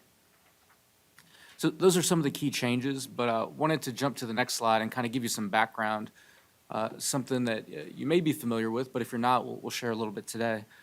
So Buncombe County has provided administrative support for the TDA to allow the collection of the tax since 2017. And the way that operates is through an agreement between Buncombe County and the TDA. The occupancy tax administrative activities include financial elements such as, payroll processing, accounts payable, but also information technology, so software licensing through our ERP, which is called Workday. That contract has a period of performance that began in July of 2017, has no expiration date, but could be terminated at any time. In that agreement, there's an administrative fee that's capped at 1.5%. You can see some language below that fee that says that the county will evaluate the cost of the services related to collecting and administering the fee, or the occupancy tax rather, and we'll sort of revisit those on a recurring basis. So that's our current agreement, goes into perpetuity. And so what we wanted to do today, in light of the changes in legislation, is talk about, what happens if you change that rate. And so here we've got a quick chart that shows you our FY23, so that's our current cycle, as well as our FY24 moving forward. Here you see the occupancy tax on the far left, $35.3 million in the current year. That current fee of 1.5% is about $530K annually. If we exercise the additional 3.5%, which would get us to the 5% cap, that would be about $200K for the remaining year, since the majority of the year is already complete. So we estimated approximately, 2 months of collections, which would get us to about $730K for the full year, so the full FY23 year. If we look forward to FY24 and assume a full year of collecting at 5%, you can see that would be about $1.9 million. The big change there is collecting at a full 12 months at 5% rather than in the current year where we're limited based on time. And so you can just see what the potential revenues would be there related to the collection and administration of the occupancy tax for the TDA. So staff have proposed the following next steps. Glad to take any questions that you have.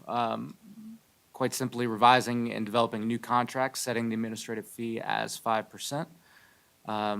Additionally, we'd need to identify a start date for the collection of that fee. We give 2 examples here. One could be upon contract execution, so as soon as the agreement's ready. Or we could start it cleanly on a new fiscal year, so July 1, 2023. I would say the timing here, we'll be pretty close either way. July is quickly coming upon us, and it will take some time to develop that agreement and sort of get it finalized and approved by the board. So I'll pause there. Pretty cut and dry. We have collection agreements in place with many jurisdictions in Buncombe County for the collection of taxes, so not unusual. So nothing to add there. Well, I'll share that I'm supportive of us proceeding with addressing the change in the collection fee. And also, I'd like for us to consider potentially prioritizing homelessness and associated emergency response around some of that additional funding as we're going forward.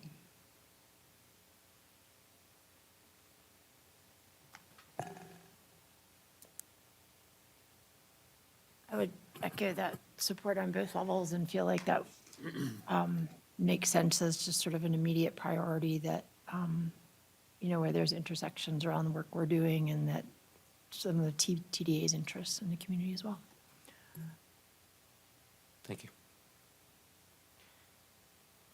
One,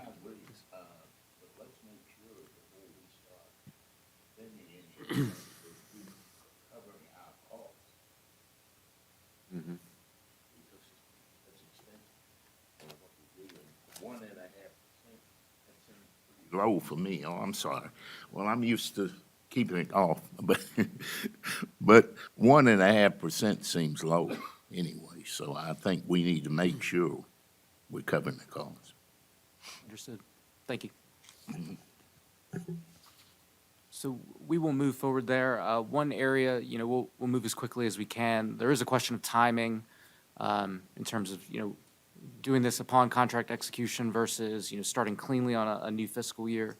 I think the preference of our partners, just to be candid with you, would be to start it cleanly on a new fiscal year. So, we can revisit that, or if you have any immediate feedback for me, please. There's no way to do it retroactively, I guess. I'm just brainstorming right now, but I need to I'll call my accountant. on passage of the legislation. No, that's fine. So, other thoughts, questions on this? And Terry, in terms of your suggestion, we do have some policies where we sort of formally in the budget, say we're gonna, like affordable housing, early childhood, where we adopt this much money will specifically go to this narrow purpose, until the board, revisits the policy. So, just in the presentations we've had today, there's obviously all these public safety priorities, and a lot of focus on affordable housing, workforce housing. So I don't hear you proposing that we necessarily create a formal policy around utilization of the admin fees, but just kind of recognizing this will be a new source of revenue for us, and we've got these public safety priorities and housing priorities, so this would be a place where we'd like to focus some of those new resources that we would have in addition to others that we'll need to invest. Just want to kind of clarify your thinking around that. Yeah, I think it's just something that we should consider and how we look at it, just so that there's definitely these needs, and instead of it just kind of being seen that it may be utilized just kind of across general funds, is let's really focus on some issues that we know we hear from our community that are a priority. Yeah. Well, I'm certainly supportive of that. I think that these are, public safety, it's a core service for the county. The needs are changing, the needs are growing, and we know it's an important priority for our local, economic development and business community as well. So I think everyone would be appreciative of seeing us do all we can to move forward in those areas for the whole community's benefit. So, other thoughts, comments on this item? All right, Tim, thanks. Anything else on more to come? A little bit more to go. Great. But I promise not to take too much of your time. No, you're good. We're way ahead, so you're fine. Famous last words. So shifting gears into the product development fund project. So, there's an annual cycle related to the TPDF, and that annual cycle is approaching now. For the past 2 years, prior to going into the annual cycle, we've had a brief conversation with the board about priorities moving into that TPDF cycle. So wanted to talk about that with y'all today, get a sense from you if there's anything that you'd like to focus on.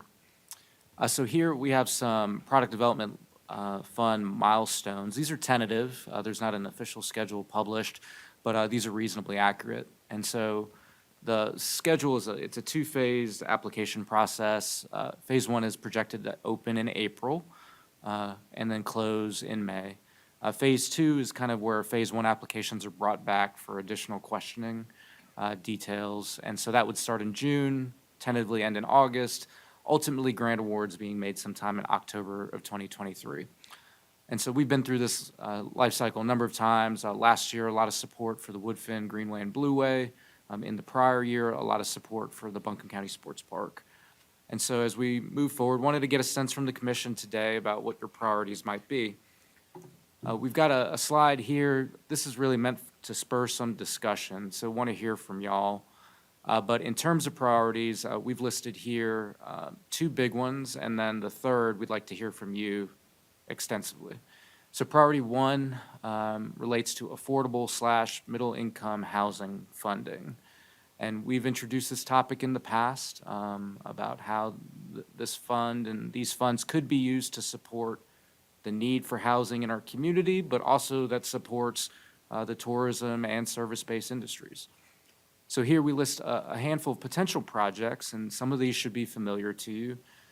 You see the Cox Avenue mixed-use development, you see Valley Street mixed-use development, you see Ferry Road mixed-use development. Many of these projects are currently being examined through our partnership with the UNC School of Government and DFI. And we see these projects as, of course, housing projects that will have affordability and be tailored for middle income, but they're also mixed use in their nature because of their locations. We think about Cox Avenue, its proximity, basically in the middle of downtown. You look at Valley Street and how that facility could be potentially transformed and more facing towards Charlotte Street. And so we think these are prime opportunities to build housing, but also the mixed-use element, which could be particularly appealing to our economic development, tourism, and service-based industries. Said another way, picture, a first floor that's got some retail, museum space, nonprofit space, something like that, with affordable housing on top. So it's a natural connection.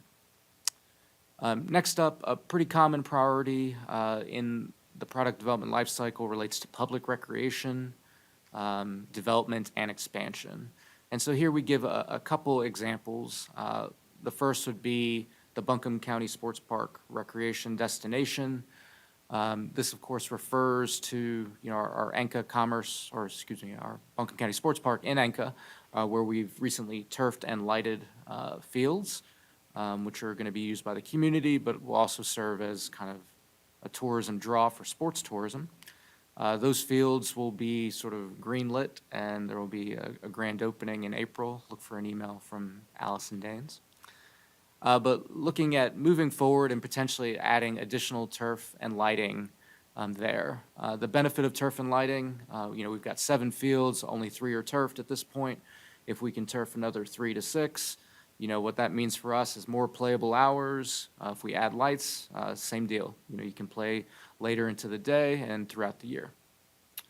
Additionally, you've heard from me probably too many times about the Ferry Road project.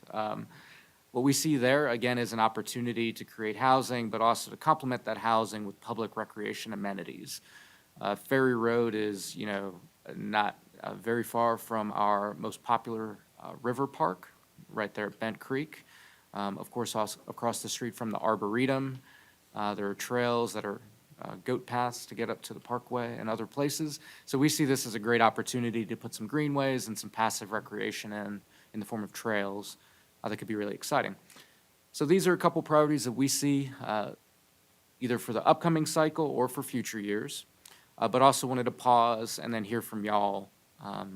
What would you like to see, if not in the current year, but in out years related to Buncombe County applications to the Product Development Fund? We give some examples here of regional assets, community cleanliness, public safety, but wanted to discuss with y'all.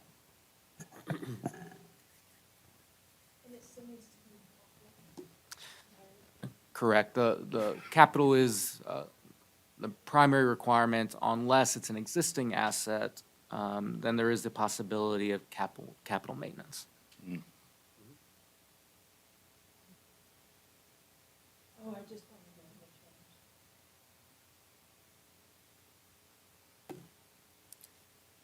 So all great projects, right? And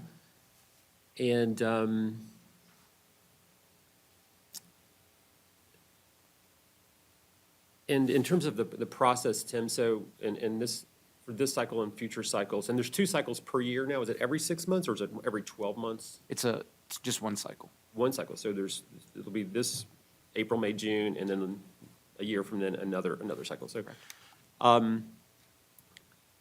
And with the change in formula, the Product Development Fund has got about how much revenue per year anticipated?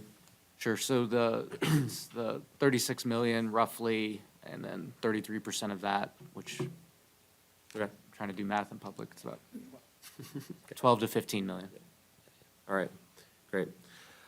Well, I think they're all great projects, and do you envision that the county could put forward several projects? I mean, if, depending on the price tag of them, right? If we had one $13 million project, obviously that would speak for the entire funding, but, you know, there could be several proposals, depending on the price tags of each item. Is that the way the staff are thinking about it? Absolutely. I think, you know, we're, of course, we'll need to coordinate with other entities in our community. We're not the only people that are at the table.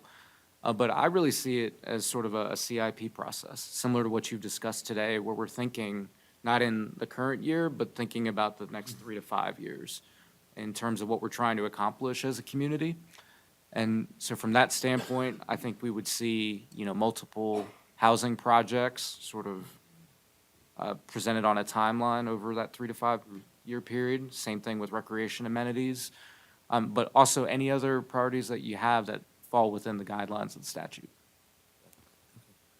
Well, I guess just to, so I think these are all great projects. I think kind of defining these are all projects we'd be, you know, interested in working on or subject areas to work on in this cycle and future cycles. I do think, I think kind of bringing forward with the changing in flexibility on the statutory language, I think kind of bringing forward the conversation around workforce housing is an important new topic. It's not an area that the Tourism Product Development Fund has traditionally invested in. And so, but it's a great opportunity, right? Because it's a significant source of funds. You know, I'm so pleased the voters approved the affordable housing bonds. But just as we look at this need and we look at the changes to the real estate market and the growth pressures, I mean, part of what we see is just like this need is so significant that it's just going to require, you know, all the different resources we can bring to bear as a community to start trying to turn this ship and going into a better direction. So, and it's a huge need we hear in the, you know, in the business community. Just, I think there's just this broad recognition of the need to invest in the workforce. It's just really different now than it's ever been in our community's history. So, and I think the county's done a lot of great work around the affordable housing strategy over the last couple of years. I mean, I think about that presentation that DFI did at one of our last commission meetings.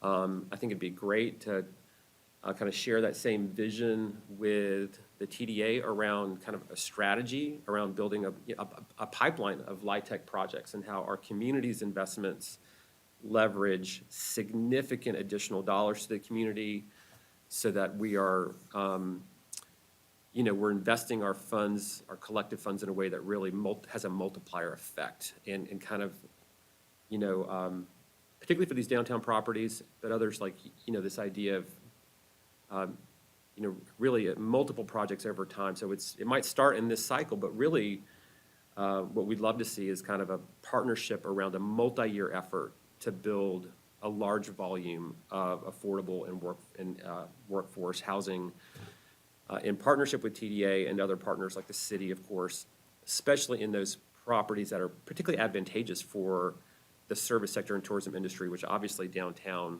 would be the case, but other properties as well. So definitely would love to elevate that, and it's a complex subject, so there's an application process, but I also just see this as an opportunity to kind of dialogue with the TDA, and again, maybe we can invite DFI to come in and kind of help educate them about strategies in the same way they've been helping to kind of educate us around good strategies. So just lift all that up, and then the one other comment I'll have while I've got the floor is on the Ferry Road project. Of course, it could be great mixed use, recreation and housing and other things. And part of what I think is exciting about that is, and maybe would be exciting to TDA too, is that if we can build some infrastructure out there, get access there, some of the access roads, you know, parking lots. I mean, it's an amazing piece of property, but the public can't really enjoy it right now, right? Because there's kind of no way to kind of get to it. But if we could get some infrastructure out there, you know, love all these greenway projects, the Woodfin Greenway, excited to see it move ahead. But gosh, I mean, some of these projects take so long to build, right? They're really complicated, like other transportation projects. Part of what I think is exciting about Ferry Road is that if we could get some basic infrastructure out there, I mean, just having trails and stuff, people could almost quickly begin using it, you know, at a fairly low cost, even though the longer-term vision is probably going to be a more complex and costly project. But, so I'm eager to see us work on some projects that could allow people to start enjoying this really beautiful piece of property that the county owns out there. So those are my 2 cents.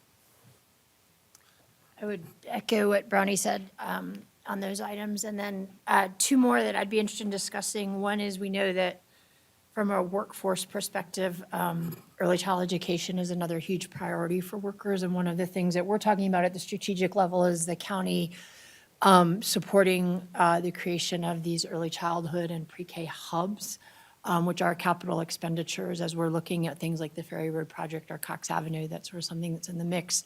And I think the TDA being at the table on two of the most pressing issues for workforce, housing and early childhood centers that are close to work and/or housing locations would be another natural way to extend the conversation with them into our strategic priorities. The other one that I'd love to be in dialogue with them about is the creation of a high-access shelter. This is something that was, recommended within the consultant's report we got on reducing homelessness, something there's a lot of community conversation about. We have, a strong and growing cross-sector collaboration in terms of agencies that are coming together around this idea.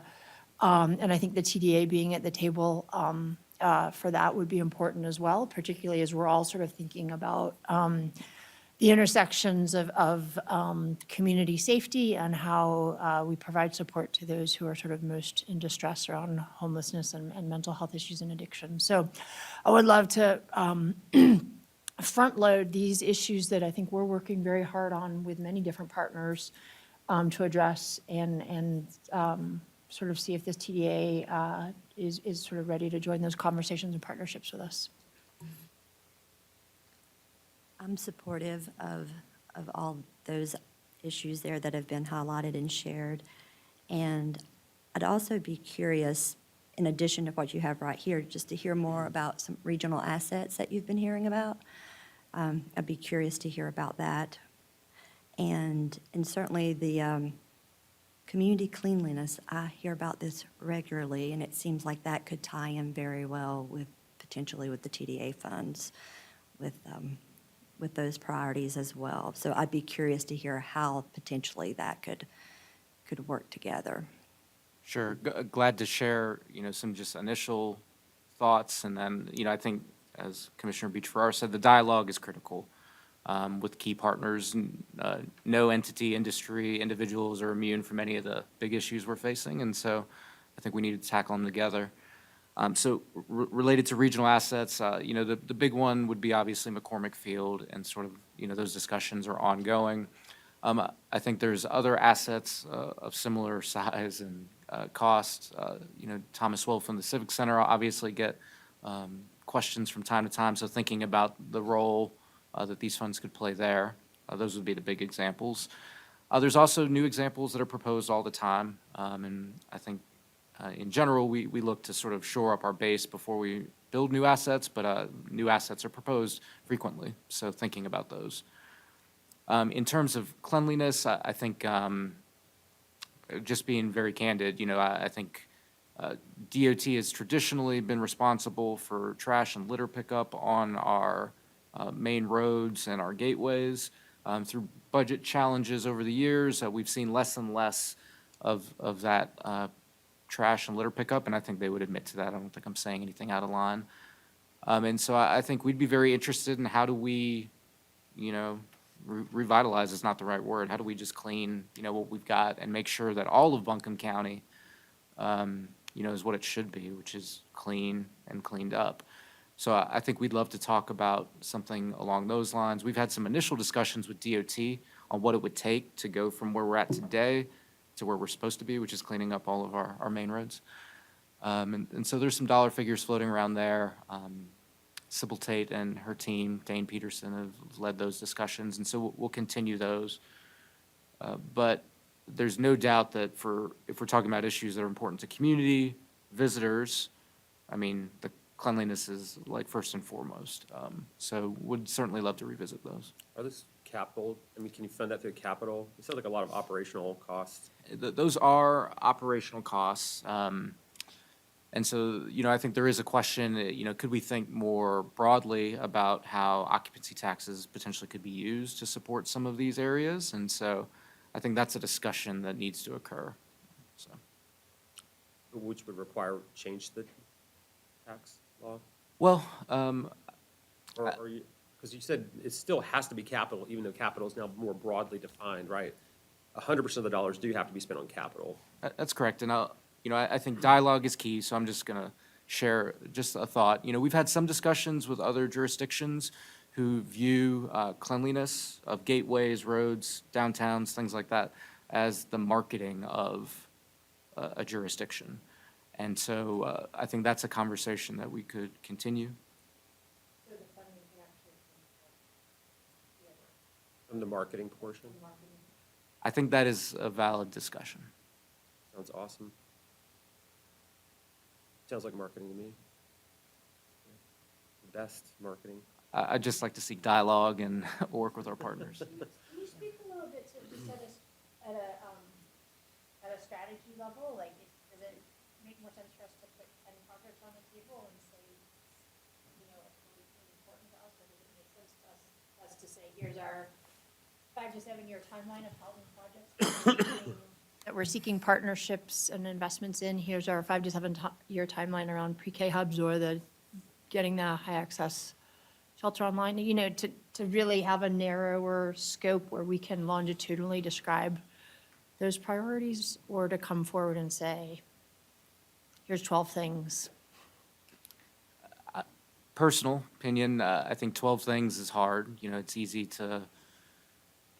those items to get lost. I think Commission, from my vantage point, seems to have clear vision and priorities on items like housing, public recreation, cleanliness, things like that. So I think that what is helpful, I think, is when we bring all the partners to the table and say, here's where we want to be in 3 to 5 years, and then negotiate on that. That way, everyone has a sense of what funds are available and the sequencing. If we're all kind of jumping in the pool at the same time, it's a little challenging to figure out which priorities are most important, and sometimes it feels like we're working against one another. So I would argue for a 3 to 5 year plan, similar to what we do as a CIP, with key priorities. I think that makes sense. And I also think that, this is a good conversation. We may need to follow up with, to kind of go through, like, if we need to narrow it a little bit. I think all the things you listed, Jasmine, are all really compelling, and there's a good case that, hey, all these issues are definitely impacting visitation to the region, no question about it, right? And the tourism workforce sector. But some of those items and the housing, these would be like very non-traditional investments from that source of funds, right? So, in a way, if we want to be the public organization coming and saying, hey, we know this is a little bit different than just building a greenway or a recreational amenity. Those have been the traditional things these funds get used for. We know this is a little different, but here's the case for it. Here's kind of the strategy, and here's why it definitely will benefit the tourism sector in our region, short-term and long-term. We might not want to go in with like multiples of kind of non-traditional ideas, like, maybe 1 or 2, right? And if we can find some success there, then, that's a great foundation to talk about other topics too. But, so I like all of them, but I think kind of we should probably go with 1 or 2 things that would be, a little bit more out of the box in terms of the traditional way of thinking about that fund. It would be my sense. So, other thoughts, comments? Yeah, one, I think, I go along 100% with the workforce housing and pre-K. We need them. And that will help, the people who are working in our community, because those are big roadblocks. But when we talk about community cleanliness, I think we need to be open and honest about it. This homelessness is trashing our community. And when you really look at tourists coming in, You know, when I drive around, even the county now, when I go down Tunnel Road, Patton Avenue in downtown, just over where I live, we're beginning to see it now. You know, you can walk and you see where the homeless are, where they've been, because they're trashing the whole community. You know, I know a lot of people don't want to hear this, but we've got to deal with it. It's affecting our quality of life, and they should do something from the fund. I mean, they're trashing the community, and we've got to do something about it. And I don't feel that we're really taking it seriously as we should. And I hear more complaints about that from people in the community where I live than anything. I mean, they're sick and tired of it, and they want to see more from their tax dollars to clean this up. And it's almost like a subject that nobody's comfortable talking about.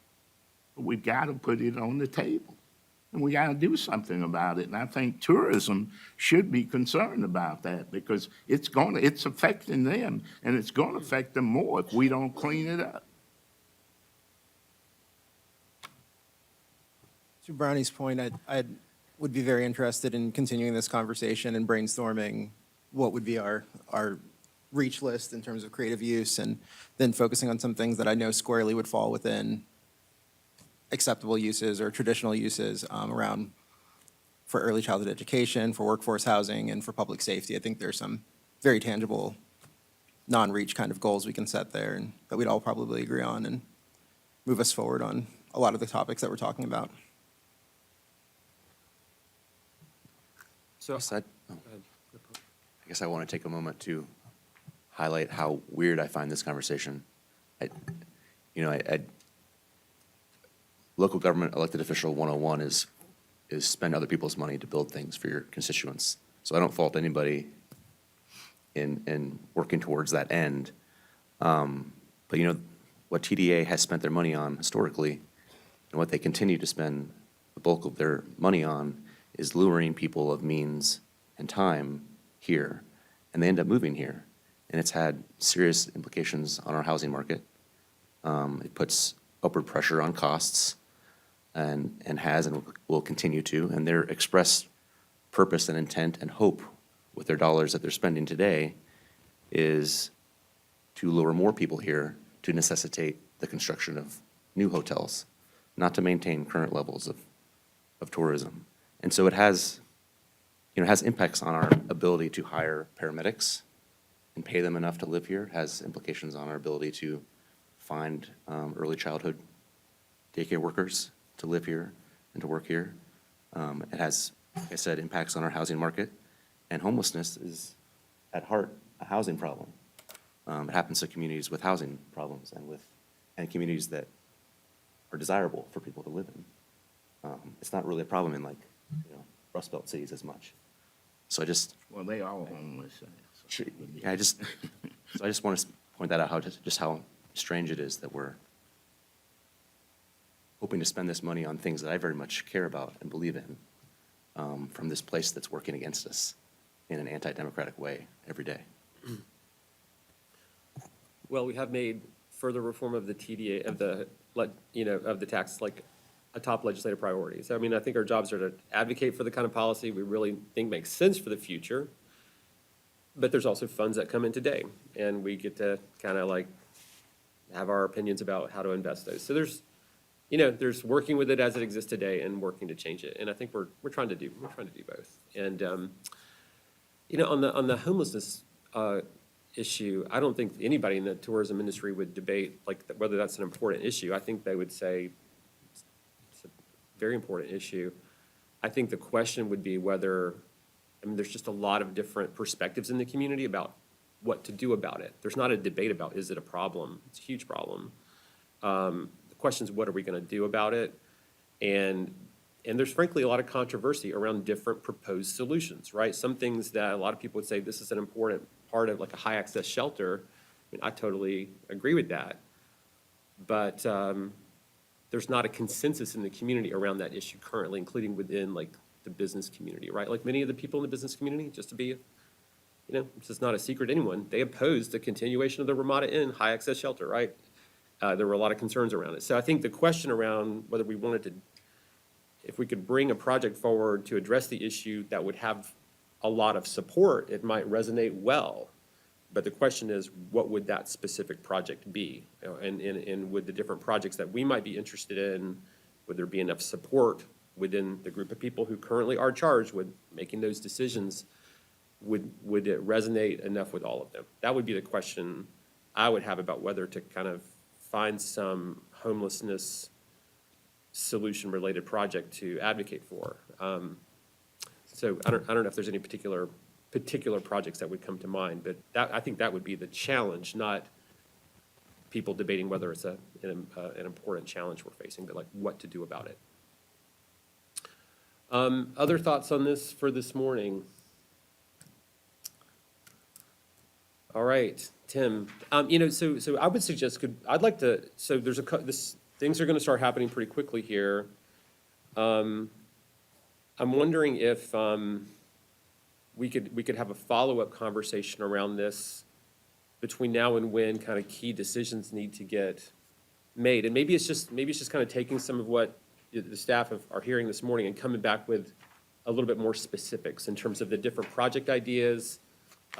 Here are some ideas for what we might pitch, in this cycle and in a subsequent cycle. So kind of fleshing out the discussion today a little bit more around, some potential asks that the county might be interested in kind of raising our voice for in this upcoming cycles.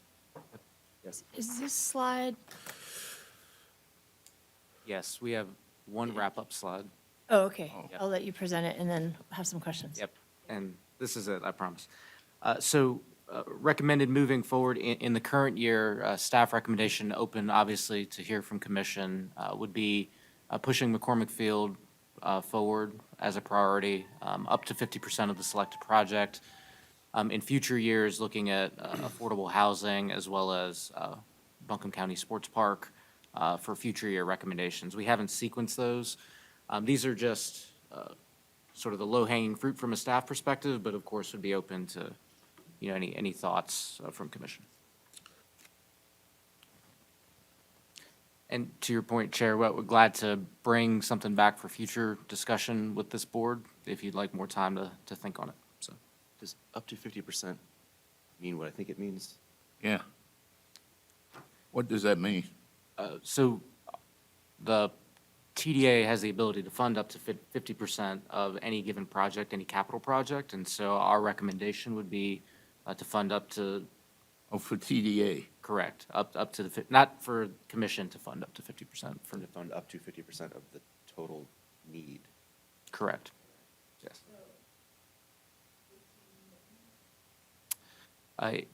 Yes, roughly. And as we play that out, what is that, if they were to go up to 50%, that would be 18 million. That'd take about.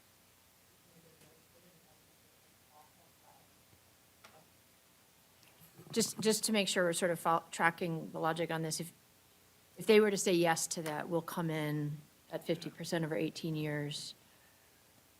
That would pull that amount off of the annual TPDF funding, is that correct? Mm-hmm. Correct. So, So I believe it's a little bit more complicated than that, because Okay.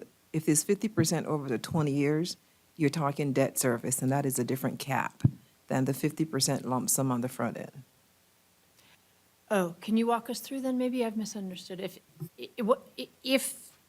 That would be is more it than 50% 18 that they'd million. come in at the start? So what I'd like to do, and I don't have the slides with me, but so the current, if we're talking about McCormick specifically, from a theoretical, not theoretical, from the way the local legislation is structured, TDA could fund up to 50% of the project. And so that's what we know. And so then the question is it 50% of the cost of the project, or, which is, not to include interest, or is it 50% to include interest? And so those are some questions you would have. Related to McCormick, the current financial plans that have been presented by the city, which have been sort of discussed with the TDA, have different ratios that don't quite get up to 50%. But that's kind of an initial, not agreement, but that's, both parties are comfortable with the level of contribution, is what I'd say, to our understanding. So another question. Please. So with this, are you proposing then that they do up to 50% on the front end, thereby reducing the cost of the loan over time? Or are you, is that what you're suggesting? For this particular bullet, not recommending the structure of the payments or anything. We're just saying that staff would recommend getting up to as close to 50% as possible, assuming that all parties are comfortable with that. Not speaking to the specifics of payments, so. And so if we were to go with this, this is for this current year. Like, this would be the only thing, if we did this, this would be the only thing we would be proposing for this current year cycle? That is the current recommendation. I think obviously open to discussion. From a thought process, housing, I think, is clearly a priority. I think we would like a housing project to be ready. And I don't feel that some of the work we're doing with DFI will be ready in time in the next 3 months. And so that doesn't feel like necessarily the best usage. Similarly with the sports park, I don't think we're quite ready to take on that type of project. So it's about timing, when we're ready to utilize funds, because we don't want them to just sit idly either, so. Okay, thank you. That's helping me understand where you're going. And why isn't the sport park more, like, kind of ready, so to speak? I think we're just wrapping up the project there, and we'll go live in a couple months. And so there's a little bit of design and engineering we need to do to make sure we know the cost and understand when we'd be able to actually implement and use those funds, so. But if we did have, if they did say, yeah, that sounds like a great project, let's fund it. Some of these, like, redeveloping mixed-use project downtown, like, that's pretty complicated, right? Like, this sounds pretty straightforward. So I don't know. And they have funded parts of this already, right? So it's just kind of like, let's keep a good thing going in a way. So I don't know. It does seem like a good project to have in the mix. If the McCormick Fields is potentially, obviously, big ticket item, but if it is debt serviced, then that means this is being broken out over a long period of time. So it's not going to consume $13, $14 million. And even if they did $18 million, if you just said, let's just pay $18 million, they could still break it out over a couple of years. So it's not like it's taking all of this year's money. It might be a third of the money over the next 3 years, for example, right? So I guess I would speak in favor of engaging on the housing stuff in this cycle, and to both support a project or projects, as well as kind of making the case that they ought to dedicate recurring funds over a period of time to this. So I guess I just feel like I don't want to wait a year to start that conversation, I guess is what I'm saying. And if we have this conversation and they decide not to fund it this year, at least we would have started making the case. Sometimes it takes a couple bites at the apple to get something. So I guess I'm kind of, don't want to miss having a bite at it this year. Just my 2 cents on it. I would build on that. I think especially having so much effort having gone into reforming the legislation and this being our first cycle with that increased allocation, it feels like I would love to identify some priorities we can bring to the table. For me, the ones that would rise to the absolute top of the list would be anything making the lives of workers in Buncombe County easier. Would love to hear from the Affordable Housing Committee. Are there any housing projects that are in front of y'all that that have a workforce component in them that we could elevate in this process? We have. I think the pre-K conversation could be accelerated. There's a need for a hub where what we're looking for is the building to turn that into, or the land to build it upon. But once you find those things, it actually doesn't take that long to get them off the ground.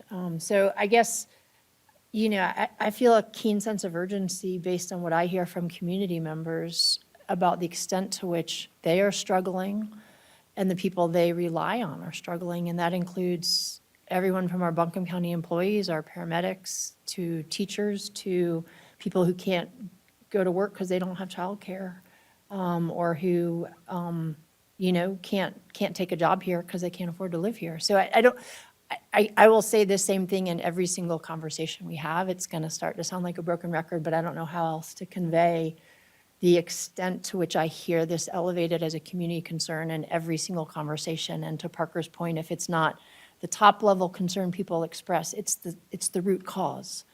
And I think we should be aggressively seeking partnerships with folks who are ready to come to the table, whether it's on, to your point, co-located public services on land, or whether it's the TPDF really saying, okay, the laws be reformed, we have new opportunities that didn't exist 12 months ago. Let's really get to work solving these problems instead of continuing to talk about them. So I don't know, I'm just going to keep saying that same thing, I think.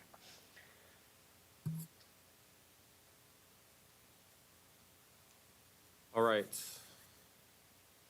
Okay, if there's no other comments on this now. Tim, thanks. Obviously provokes a lot of interest, and so look forward to talking further and hearing feedback and follow-up from the staff around this as we approach this cycle.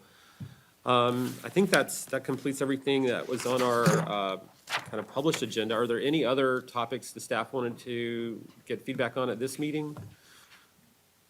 All right, anything else from the commission that we want to cover at this meeting?